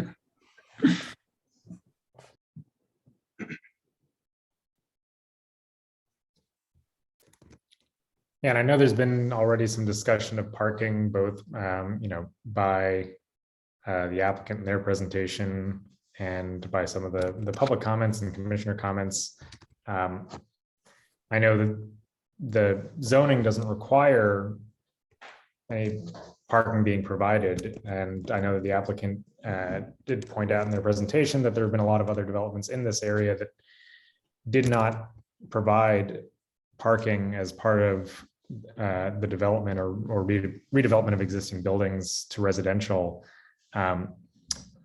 I would just point out that to my mind brings up the question about whether there's been an aggregated effect, as some of the public comments address the difficulty of finding parking in this area, whether the creation of all these new units without providing parking has had an overall impact on the area, which has made it increasingly hard. And just something for the commissioners to consider in considering the impact that this project would have, even if it is an allowed use, are having this many residential units, new residential units in the downtown where there, currently is not a lot of available parking, and even some of the off-street parking that exists in some of the existing garages, like the Uncle Sam garage, is currently not available. On, I have no idea if that will be available in the future if new tenants are looking to rent parking spaces. So just some considerations that come to my mind about what kind of an impact this project could have. I have a question. In our site plan approval, we're not really concerned with what goes on the inside in terms of whether or not there will be enough elevators or stairwells or things like that. That's the purview of the building department. Okay. Yeah, the actual floor plan, the breakdown of the units, the exact makeup of the bedrooms, that type of stuff is building related. It's not part of site plan. Okay. And Suzanne, you don't have to make it a condition of a change of use approval because they're required by state code. So it's independent of your board's action. They're required to meet state code regardless of what you do. Okay, thank you. Thank you both. Although Suzanne, you do bring up a good point, which is if additional means of egress need to be provided, their site plan doesn't currently show any of that because they haven't done that legwork yet on the interior design. So there are potentially site plan related issues that currently are not reflected in the plan because they don't have the architectural layout quite yet. Are we working towards a motion about the site plan itself or just the change of use or?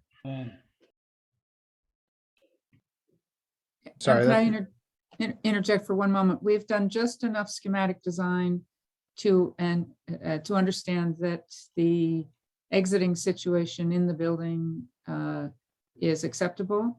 The building is sprinklered. And so my 45 unit count is based on utilizing the existing stairs and elevators in the building. They'll have to be upgraded and fire rated and all of those things, but we haven't done a full code analysis at all, but the dead end corridor runs, everything looks acceptable at this point. So we don't anticipate having to cut up, create a new exit from the building. Mr. Moen, may I address your question about parking? Sure. An additional element here is the residential units are going to be occupied in the evening and the weekends. Will not be as much of a conflict for the heavy traffic times and the heavy parking demand during the day as you would with a business time. So the fact that people return to their homes after the work hours, there are more parking spaces available during that time when they need it. So I believe that if you take a look at some of these other some of these other projects that I mentioned, they find it very convenient that when they get home, there's a parking space on the street or in a lot nearby. They park there and then take their car out again in the morning.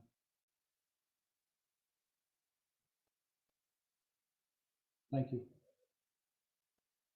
Thank you.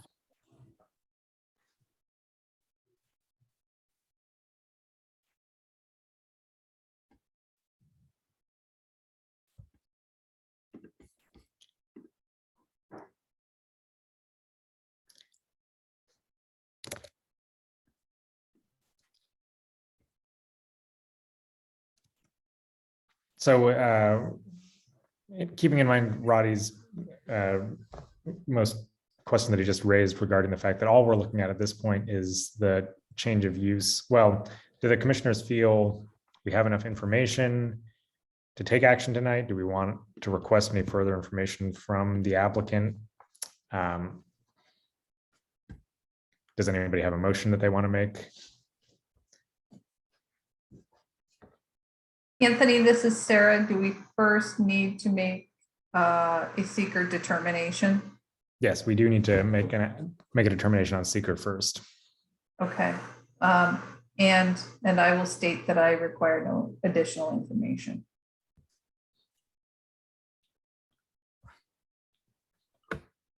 And in the absence of anyone else asking for additional information, I will make a motion that we make a negative declaration with regard to seeker. This is Barbara Higbee. I second it. All right, moving to a vote. Barbara Higbee. Yes. Suzanne Spellin. Yes. Sarah Wengert. Yes. Roddy Yagan. Actually vote no.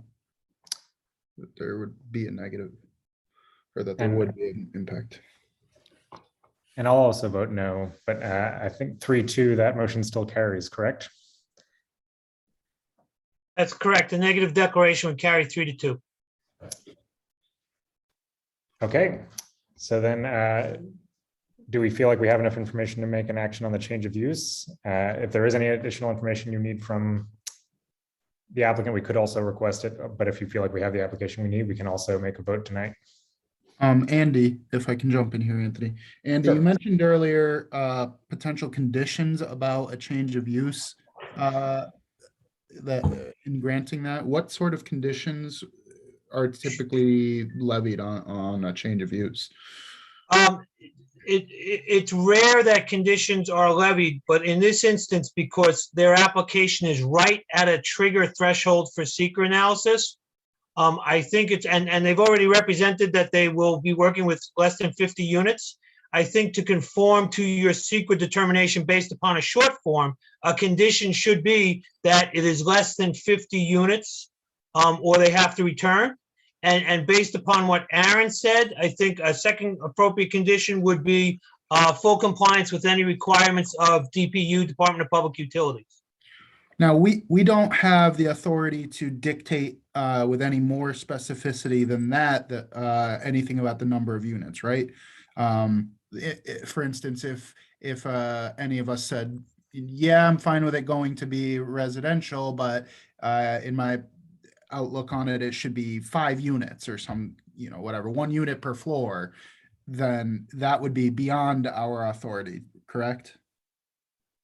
You would have the ability to condition the number of units if you had a reasonable basis contained in the record, a demonstrable basis for doing so in the record. The key would be, if you did that, whether or not the reason you did it was reasonable. If you just say, I like 10 instead of 12, not reasonable. But if you have a valid basis of saying 20 instead of 40, then that's supportable.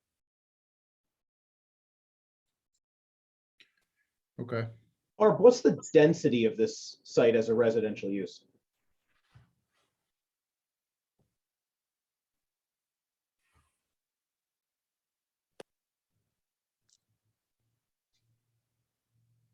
Aaron, were you asking that to me?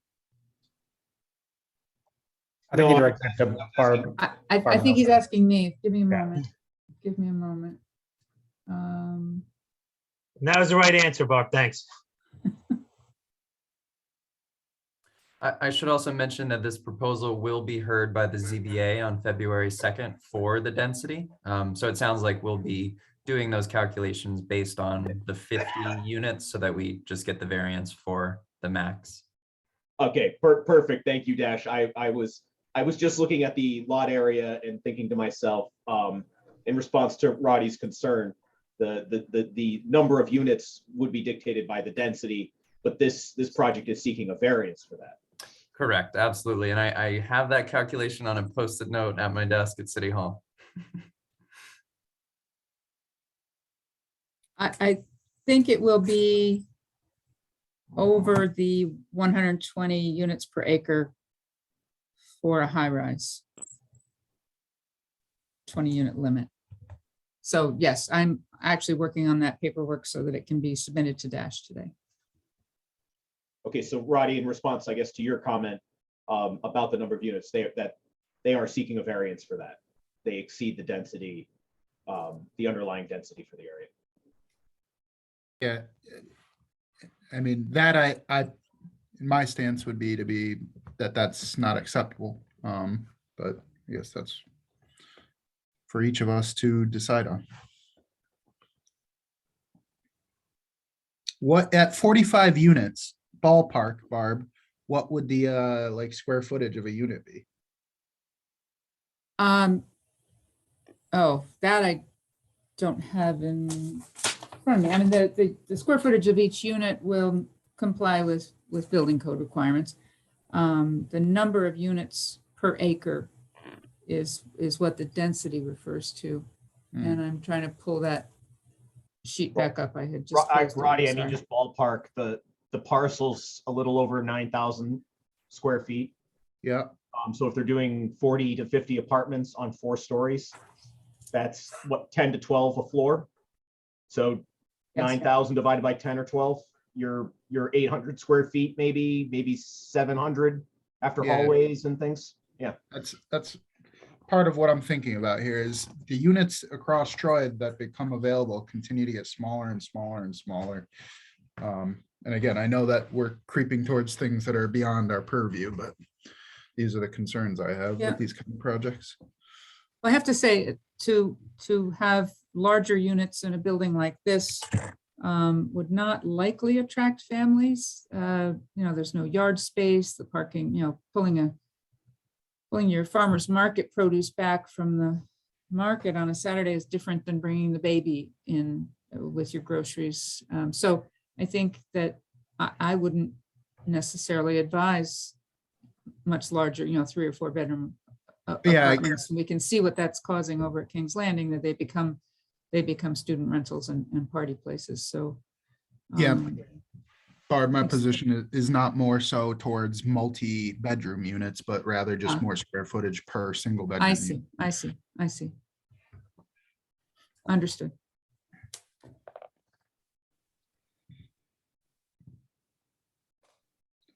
So Anthony or Andy, I need somebody to help me fit all this into the context of the change of use.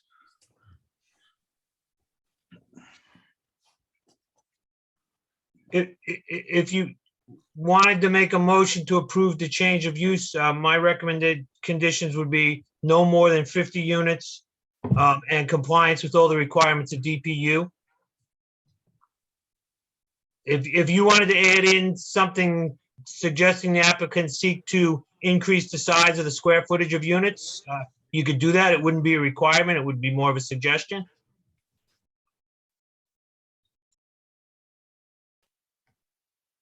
And could we also make it, well, we could make it conditional on the ZBA determination too, could we not?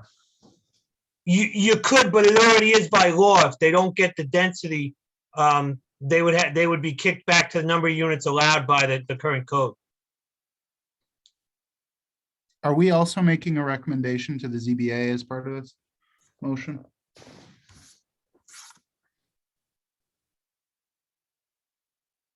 As it's drafted theoretically here right now, no, but you could make a recommendation if you chose to. It wouldn't be a condition, it would be a separate recommendation to the ZBA. Correct. Okay. Well, I guess I'll be the one to make that motion that that we approve the change of use with the condition that the number of units is, I'll say, and Andy, tell me if this is acceptable language, that the number of units complies with the zoning density requirements. And there was one other condition that you recommended be added. Yeah, well, the first was, I don't think you can characterize it that way because they are seeking the variance. So in effect, your condition is a backhanded way of a negative recommendation to the ZBA.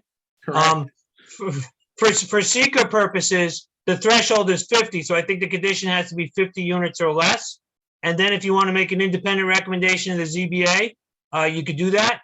And then the second condition is compliance with all requirements of Department of Public Utilities.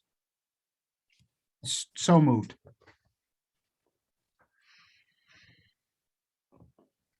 Do we have a second? This I'll is Barb. second that. No, go ahead. Barbara You go got ahead, it. Suzanne. You do. I got it. Second. Okay. Anthony, before we vote, I just wanted to make one comment. Yes. And that is that to realize that the sort of constraints that are in place in the downtown. Okay, so we're talking about the Ilium building. It's built, it's a certain size. There is very limited parking around it, but it is also, it turns over. Somebody's not going to just get an apartment there and then just take up a parking space and just sit there with it. They're not adding floors. They're just using the building, and it's going from the commercial use to the residential use. As Jim Conroy pointed out, most people who would rent that either don't have a car or they would be driving away during the day and getting their car out of there. Even if they do leave it, they are going to have to move their car. You won't have it just clogging up the street. So in my opinion, we are looking for density in the downtown in terms of our development, and for people who are willing to live with that lifestyle. And as Barb Nelson points out, probably not, I mean, there may be some kids, but kids are tough in a situation like this.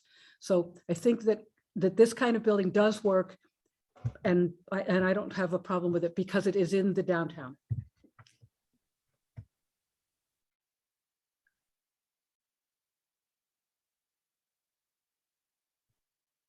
Thanks, Barb. And Suzanne, I think you had seconded Roddy's motion. That's correct. Okay. So with that, I think we're ready to go to a vote. Barbara Higbee, Yes. Suzanne Spellin, Yes. Sarah Wengert, Yes. Roddy Yagan, Yes. and I vote yes. Motion carries 5-0. Can I make a second motion related to this? Is that the correct way, Andy, that we make a recommendation to the ZBA? Sure. Yeah. Okay. Can I make that motion then, that we recommend the ZBA only approve it, or not approve it, I guess, if it exceeds the density requirement or typical density with that building or that zone? Do we have a second? This is Barb. I thought that Andy spoke about this before. Andy, could you clarify it again? This is Barb Higbee. Sure. So they're seeking a variance for the density to exceed the current allowable density under the current allowable zoning downtown. For seeker purposes, and their application said 45 to 50. The discussion tonight was more towards 45 units. For seeker purposes, 51 units or more triggers a different analysis and makes it a type 1 under seeker.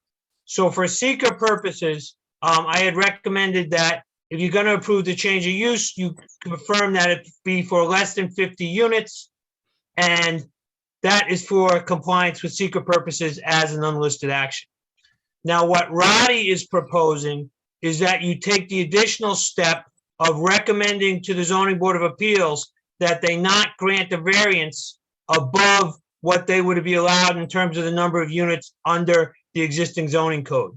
I don't know what that particular number is. I haven't done that calculation, but whatever that is, they're going to be seeking an allowance over that allowable amount to get to the 45 to 50 that they think they can build.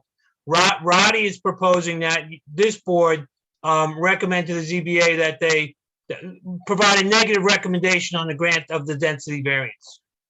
For the record, that's exactly my position, Andy. Thank you. Right. And it's worth clarifying that nothing about that recommendation is binding. The ZBA could choose to tell us to stuff it, and even if we did vote for it, but I would hope they would do it in less colorful terms, but yes, they could. If it's helpful, I've just done that calculation.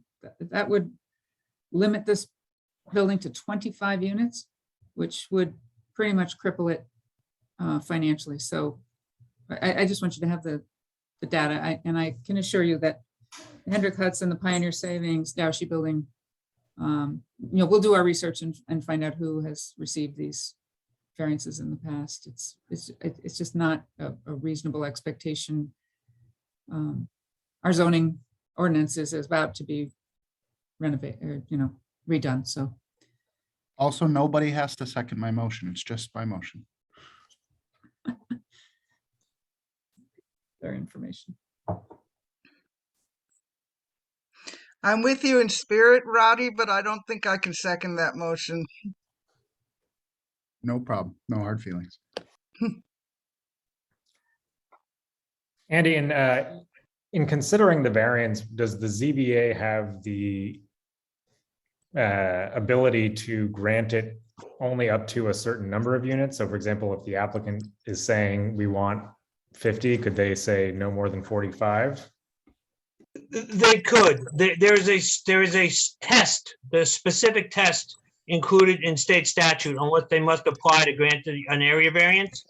And that test involves them granting the minimum variance necessary to achieve the applicant's purposes. So they absolutely could grant the variance to a certain amount, and which is less than what the applicant is requesting. Absolutely.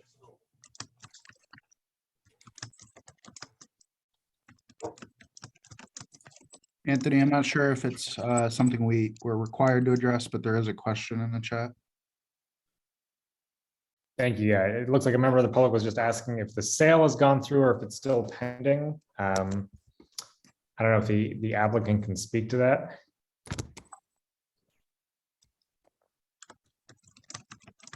The sale, this is Moshe. The sale is pending. We do not own the building as of today.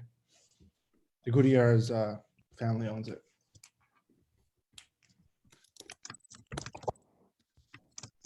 Thank you for clearing that up.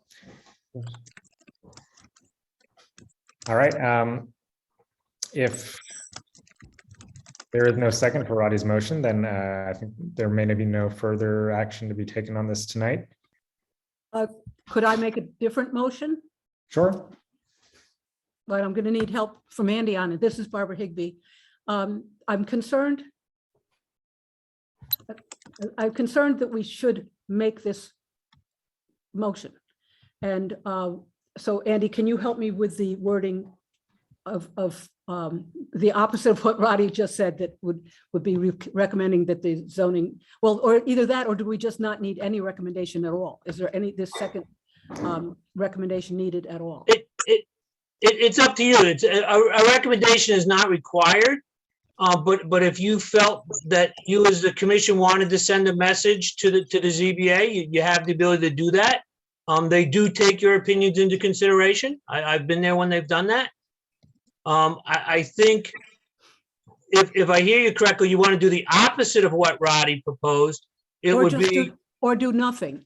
Or do nothing. Yeah, is there anything that we should be doing? I didn't want to do such a restrictive recommendation. So maybe we just leave it. That's an option. And it goes to the ZBA and they hear it on the merits and make their decision based upon the applicant's presentation. But was there any recommendation? We talked about various recommendations. Was there any recommendation that you feel that we should make in addition to the action we already took? It's not up to me. I don't have an opinion one way or the other on how to deal with the increased density issue downtown. It's for you to decide. I really have the easy part of it. You have to make those difficult decisions. I think the discussion that's here this evening on the record shows that there is a divergence of opinions on whether or not increased density versus larger units is a viable issue that's now out there. And it's partially a result of the success of the downtown. It's a good conversation to be having because you're having success downtown. I would add that you're about to begin considering a whole new zoning code. So although this conversation is important to have, I don't know that you necessarily need to have it for this particular application. I would suggest rolling it into your analysis of the proposed new zoning code when you get a chance to sit down and discuss your thoughts on that. Okay, so you would be okay with us just not having this second. And I would add in, Barb, you routinely don't do recommendations on variances, and I don't see any reason why you would need to do this one. In fact, the new zoning ordinance has laxer standards on density. Okay, that helps on that. The one other question that came up that was the question as to whether this is like a creep that's taking place, that we've got one after another coming in and going residential and coming out of being commercial. And I would say that it has not caused, to date, I don't know what could happen in the future, but to date, I would not say it has caused a problem to have these buildings going residential upstairs, because as Jim Conroy pointed out, most of the people will be driving away during the day. So you get that, the 24-hour use of the parking spaces. There are other cases where people live and work in downtown and they are now managing without a car or sharing cars or doing whatever, I don't know. But I don't see that we've had any problem in the downtown because of the very strict, the parking, the pay for parking, the 25-cent business, and the fact that there's maybe not always enforcement, but enough enforcement to make the system work. So I don't see that we've come to a situation where we have the way I put it, sometimes it can snuff out the very place you're trying to get more people into. But in the downtown, I don't see that happening because the parking is still working. The developer himself could have a problem if he can't rent the units because there's no place to park, but it doesn't seem to just slop out onto the street and ruin parking for everybody because of the downtown parking scheme. I don't know if that makes sense to people. I'm sorry, am I allowed to speak? Technically, the public hearing has closed already on this application. Yep. I have more to say about the parking and the cleaning. Like, who's gonna clean all the streets and the sidewalks? It's filthy right now. And the fact that they don't ticket when you have to switch sides every night of the highway, of the street. That they don't plow the snow. I live around the corner. So Right. with all these cars. Technically, those are outside of the scope of what we're considering here. We were only considering the change of use of the building. And a lot of those are considerations that are really matters to take up with the city in terms of how how, for example, parking is ticketed downtown. Okay, thanks. Sorry, it's just we do still have one more application to consider, and I don't want to get bogged down in things that are really outside of the scope of the planning commission. The applicant did say in their application that they will be responsible for snow removal as required. So that is something that they're responsible for, and to the extent that there are concerns down the line with the property owner, any property owner in the city not complying with their obligations to clear the sidewalks, that's something for city enforcement.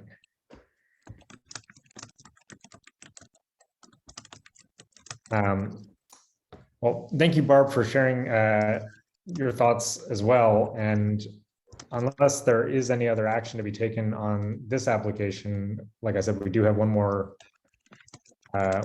application to consider this evening. So I think we should get to it so that we can get people out of here at a reasonable hour. So moving on to PLPC 2022-0005. This is 5 Broadway.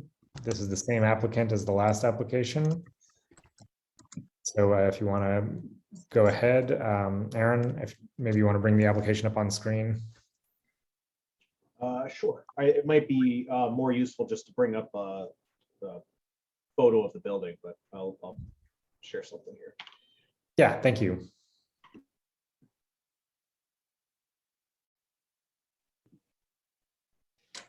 Thank you, Anthony. I appreciate it. This is Moshe again, just to give a short introduction, and then I'll let Barb add whatever she needs to add. In a similar situation with the Cannon building, we purchased the building about 3 months ago. Our intention over here is currently there is 6 office spaces and 5 apartments on the 2nd floor of the building. And our intention is to convert the 6 apartments meaning our intention is to create the full floor, just apartments, and remove the office. And just to add, we don't want to touch any of the commercial retail space in the 1st floor. The tenants have all been great, so we would like to have the 1st floor commercial and the rest of the building just 100% residential units.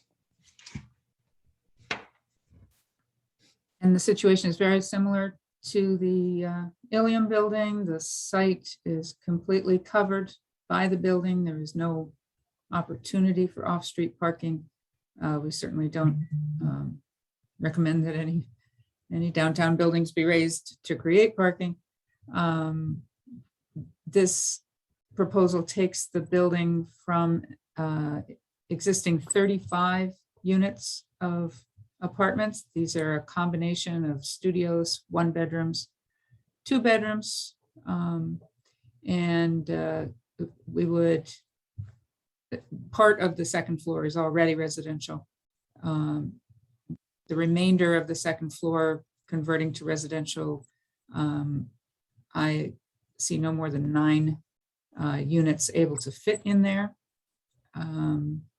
Have measured drawings of the building, but we've not, we've done schematic layouts, but not, final layouts, but certainly 9 additional units will be the maximum.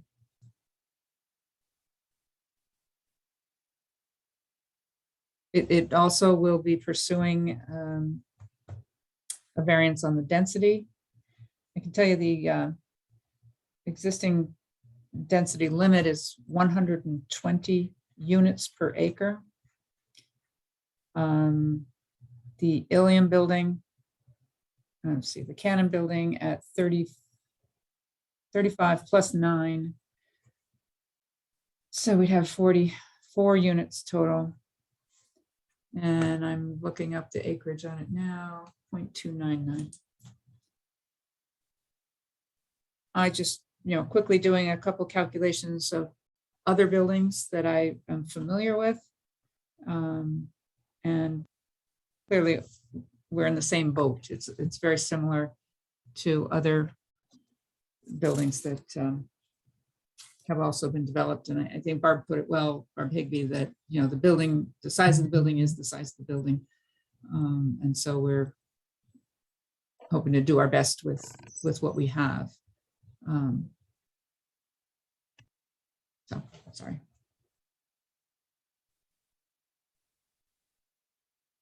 That's enough. That's all.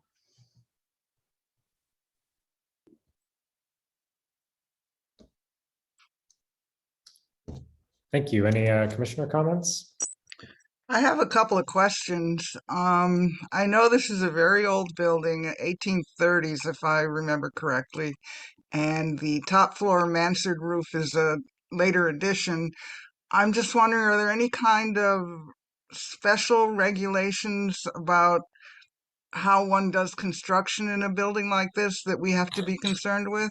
Because it used to be a store, so it used to have a lot of empty open spaces. And I'm just wondering if, because of its specialness and its history, is there anything that we need to be concerned about on our end as planning commissioners? Suzanne, if you don't mind me answering. No, I'll take it where I can get it. Okay. There isn't, apart from staying in conformance with historic district requirements. And the truth is that the applicant, the owner, can be as respectful of the historical nature of the interior of the building as they want. If the structure of the building has been compromised in any way, that should be apparent. It's probably in the owner's best interest to look into that, and that's the kind of work that TAP would at least initiate to begin with. Okay. I welcome any other input. My other question was, are the current offices / galleries, whatever, are they all located in one side of the second floor, and all the apartments are on the other, or are they all mixed up? Now there's one corner, the 4 apartments that are there are more on the 2nd Street side. And a good deal of the commercial spaces are vacant, but they all share the same corridors and stairways currently. Okay, thank you. And I could note for your interest, Suzanne, that these are not likely to be historic tax credit projects. So Sarah is right, the decisions on interior finishes and how to treat those spaces. I actually wasn't even thinking about that. I figured all that's long gone. Anything I would personally, wainscoting and fireplaces and all that stuff, I figured that was long gone anyway. I was just worried about the structural integrity of the building. that will certainly be looked into. And I have to say, in both the Cannon building and the Ilium building, there's a lot of 70s materials surviving. Okay. Not a lot of 100-year-old detail, other than in the commercial spaces. Obviously, Right. the Ilium Suzanne, Cafe is precious. now that I understand that that was where your question was coming from, I'll break it into two things. So load demand, or the IBC tables for what loads the floor has to be able to carry, are typically the same or lower for residential versus the commercial uses that would have been there before, you're saying. But separate from that issue, I think, is your concern over the integrity of what's there and whether anything has, aged or started to fail. That is a separate thing that I would imagine the building department has got to be involved for. Okay. It was more of a curiosity than a, demand for something. Gotcha.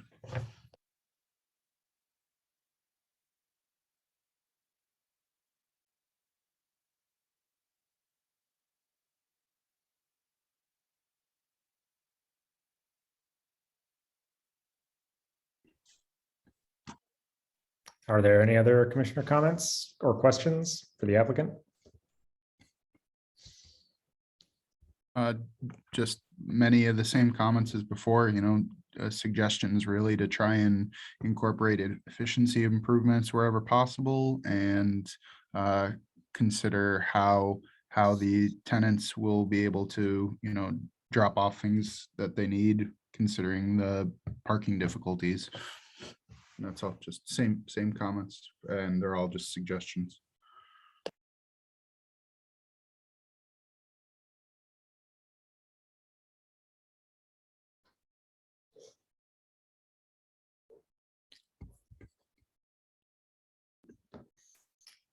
Are there any members of the public who wanted to comment on this application?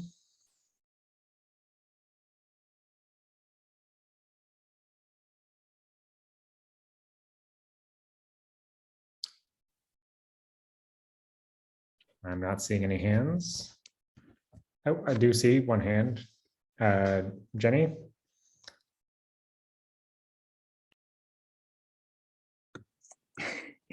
Hey, it's me again.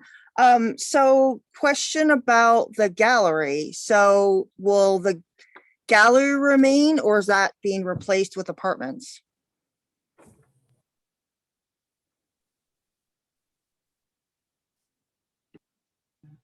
I think that's for Mosh. Yeah. I had spoken with them and they haven't gotten any notification or talked to about it or anything, and she couldn't be here tonight because she was teaching. This plan, again, this is really the first step to an eventual conversion, but any office, anything non-residential will be converted. Our plan is anything that's non-residential will be converted to residential. We have not spoken to any of our tenants yet, because this is not, this is not reality yet for us and for anybody. But if we feel that on a long-term basis, this will become a reality, then obviously we're going to bring it up to our tenants. I'm confused though. Didn't you say earlier that similarly to the Ilium building, you're not planning to change the commercial space? And therefore the request is specific to the upper floors and not. I think this might be discussing a commercial space on the upper floor already. Oh, I thought the gallery referenced is that corner of the building closest to the river, I guess. No, they're upstairs. I'm sorry, Suzanne. I was thinking of a different space then. That she's been in there since 2001 as a gallery representing artists around the world. Gotcha. I thought there was wasn't there a business on the first floor named the gallery or something? She did actually operate off the first floor for some years, but she's been upstairs for quite a while. Gotcha.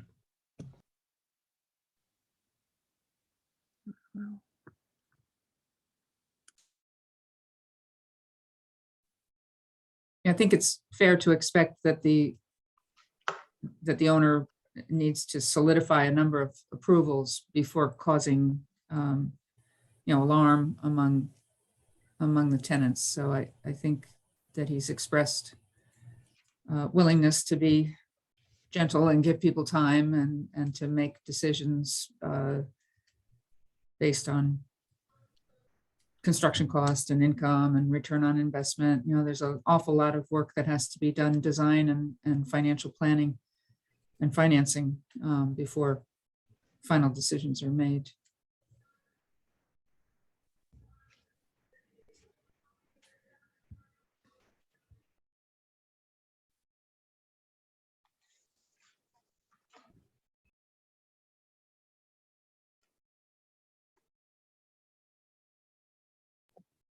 There's another question there, Anthony. Yes, thank you. Marion, if you want to state your name and address for the record.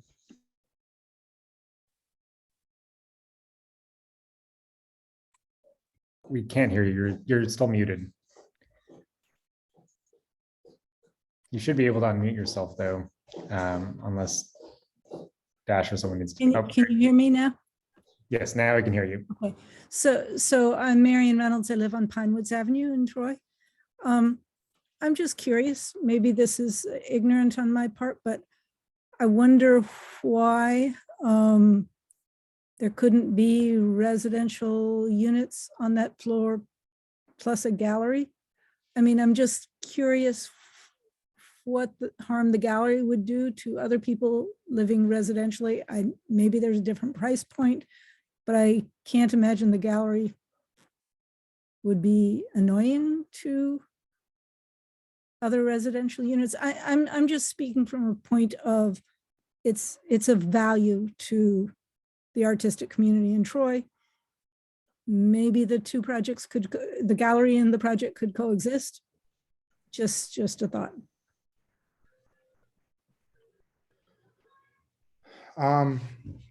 Marion, I appreciate it. I'll be honest, it's not a decision that I can make right now, whether to allow, whether to, I wouldn't say even allow, but to keep the gallery. I have nothing against art, obviously. It just happens to be that these buildings do have art galleries in them. And honestly, throughout this call, I do feel really bad that this could potentially happen. It just, at the end of the day, the way we see it is that, it's either residential space or commercial space. Commercial, does have different foot traffic. We found in our course of owning different buildings, in different areas that residential tenants want to have, their space, and commercial tenants want to be in an environment of work. So our plan is to have just a pure environment, residential setting. Currently, I do with the way it is right now, where there is apartments and there is the commercial space. It does have a commercial feel to it, and we do feel that those back apartments that we currently have, I think we have 3 residents that currently live on that second floor. They do feel an effect by having to walk through residential commercial space to get to their apartment. So obviously, one commercial space is very different than 7. So it's not the same thing. And I want to try to give you the best answer, but at the end of the day, it's a little bit of a difficult question to answer. And I wouldn't be able to give you a full answer right now, and I do feel bad. But I guess that's like the short answer to why we feel that, we want to have it just residential. And then if we would have it, if it would be a commercial space, we'd have it just commercial. Well, I appreciate your thoughts, and I would just hope that you would consider, that maybe a gallery in one place that's got a 20-year history is a unique situation. And if they can pay the rent, why do you need to disturb it? Maybe when they leave, you put in a resident, just in the interest of, if it's not hurting you. I understand what is normally true, and you certainly have experience in this field and I don't. But I mean, I lived in New York City for a while, and living next to a gallery was really nice. when I was there, it was kind of cool. So different, you might get, I would think the kinds of people choosing apartments in downtown Troy are not your average residential people, who are going to deal with the parking problems and all that stuff, and who want to be on Monument Square. You might, I just want to put it out there.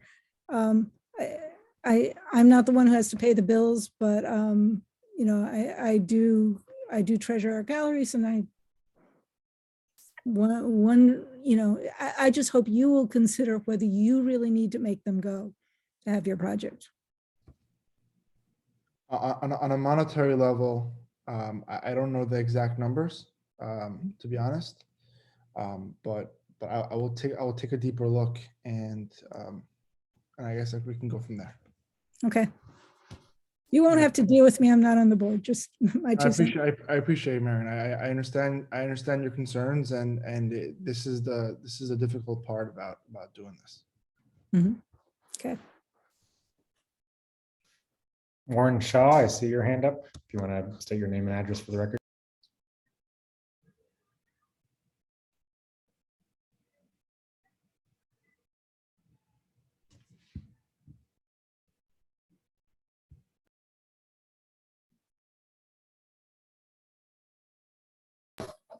I don't know if you're trying to talk, but you're still muted. We can't hear you.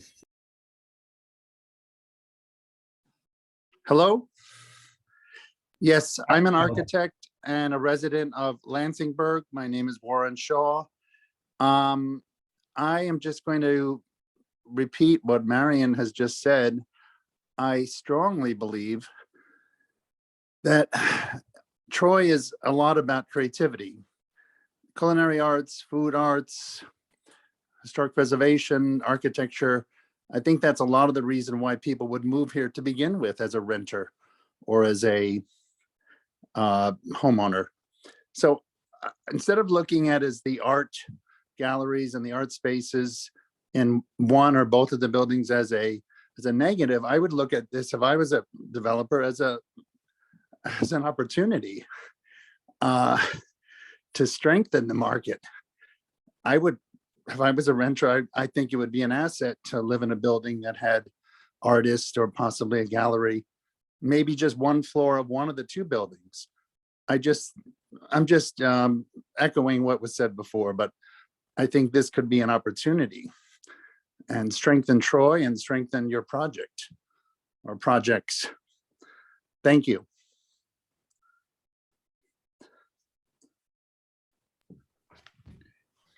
Yeah, I mean, what Warren said, it put specificity to kind of what I mentioned earlier when we talked about the Ilium building, which would be a request that the applicant consider retaining some of the space, maybe one of the floors across either building or both buildings, one floor to preserve that use or that community that's there. And again, that's an ask, nothing more than that.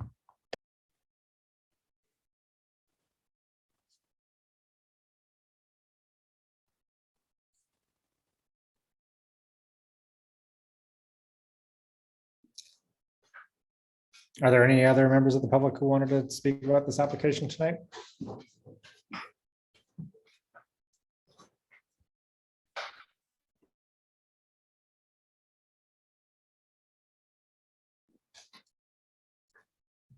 Are there any other commissioner comments or questions?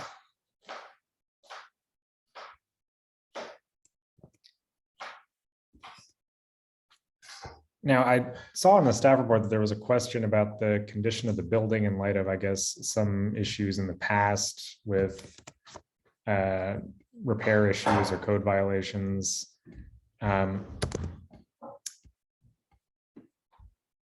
I guess that's a question that staff had a concern about with, approving this proposal. I'm not really sure how we would work that into our approval, assuming that we do approve the change of use. I think, like, as Andy said before, right, compliance with building codes is already a given if we grant the approval. So I'm not sure that it requires any further action on our part. You're correct, Anthony. I'm not sure the genesis of that comment in the staff report. I could refer to Dash or Aaron, but regardless of your action, they'll be subject to the state building and fire prevention code.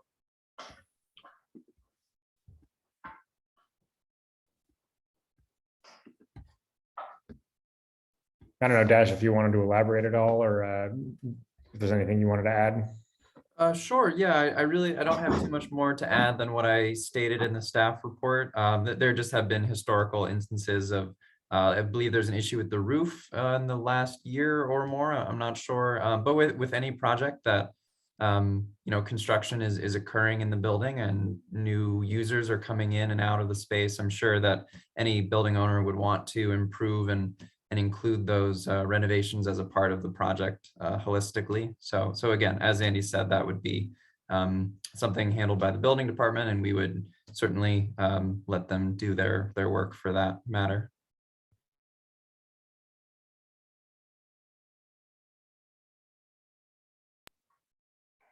Okay, well, this is another unlisted action, so we do need to make a secret determination if we are going to take any action tonight. And if there's any other information we need, we can request that of the applicant. Otherwise, if we've got all the information we need, then I think we can act.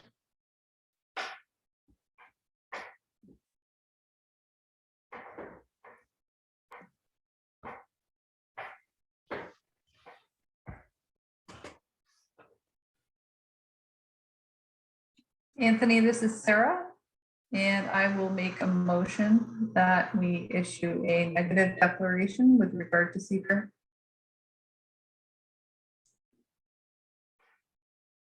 This is Barb. I second that. Moving to a vote, Barbara Higbee, Yes. Suzanne Spellin, Yes. Sarah Wengert, Yes. Roddy Yagan, Yes, in this case. and I vote yes as well. Motion carries 5-0. And then the next question is if anybody has a motion regarding the application for the change of use.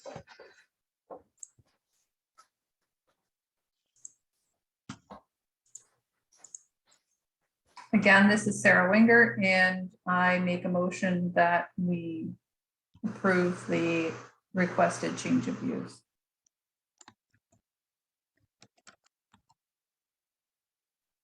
I second it. Great, and before we move to a vote, I would just second Roddy's comments earlier. This is not a condition per se of the approval, but I would also strongly advise the applicant to work with the current commercial tenants, particularly the gallery, to see if there's any way to preserve that as an opportunity for downtown. And that's a purely advisory suggestion on the part of the commission. It's not a condition of the approval, but it is strongly felt by at least these two commissioners and possibly some of the others as well. So moving to a vote, Barbara Higbee, Yes. Suzanne Spellin, I agree 100% with you, and yes. Sarah Wengert, Yes. Roddy Yagan, Yes. and I vote yes. That vote carries 5-0.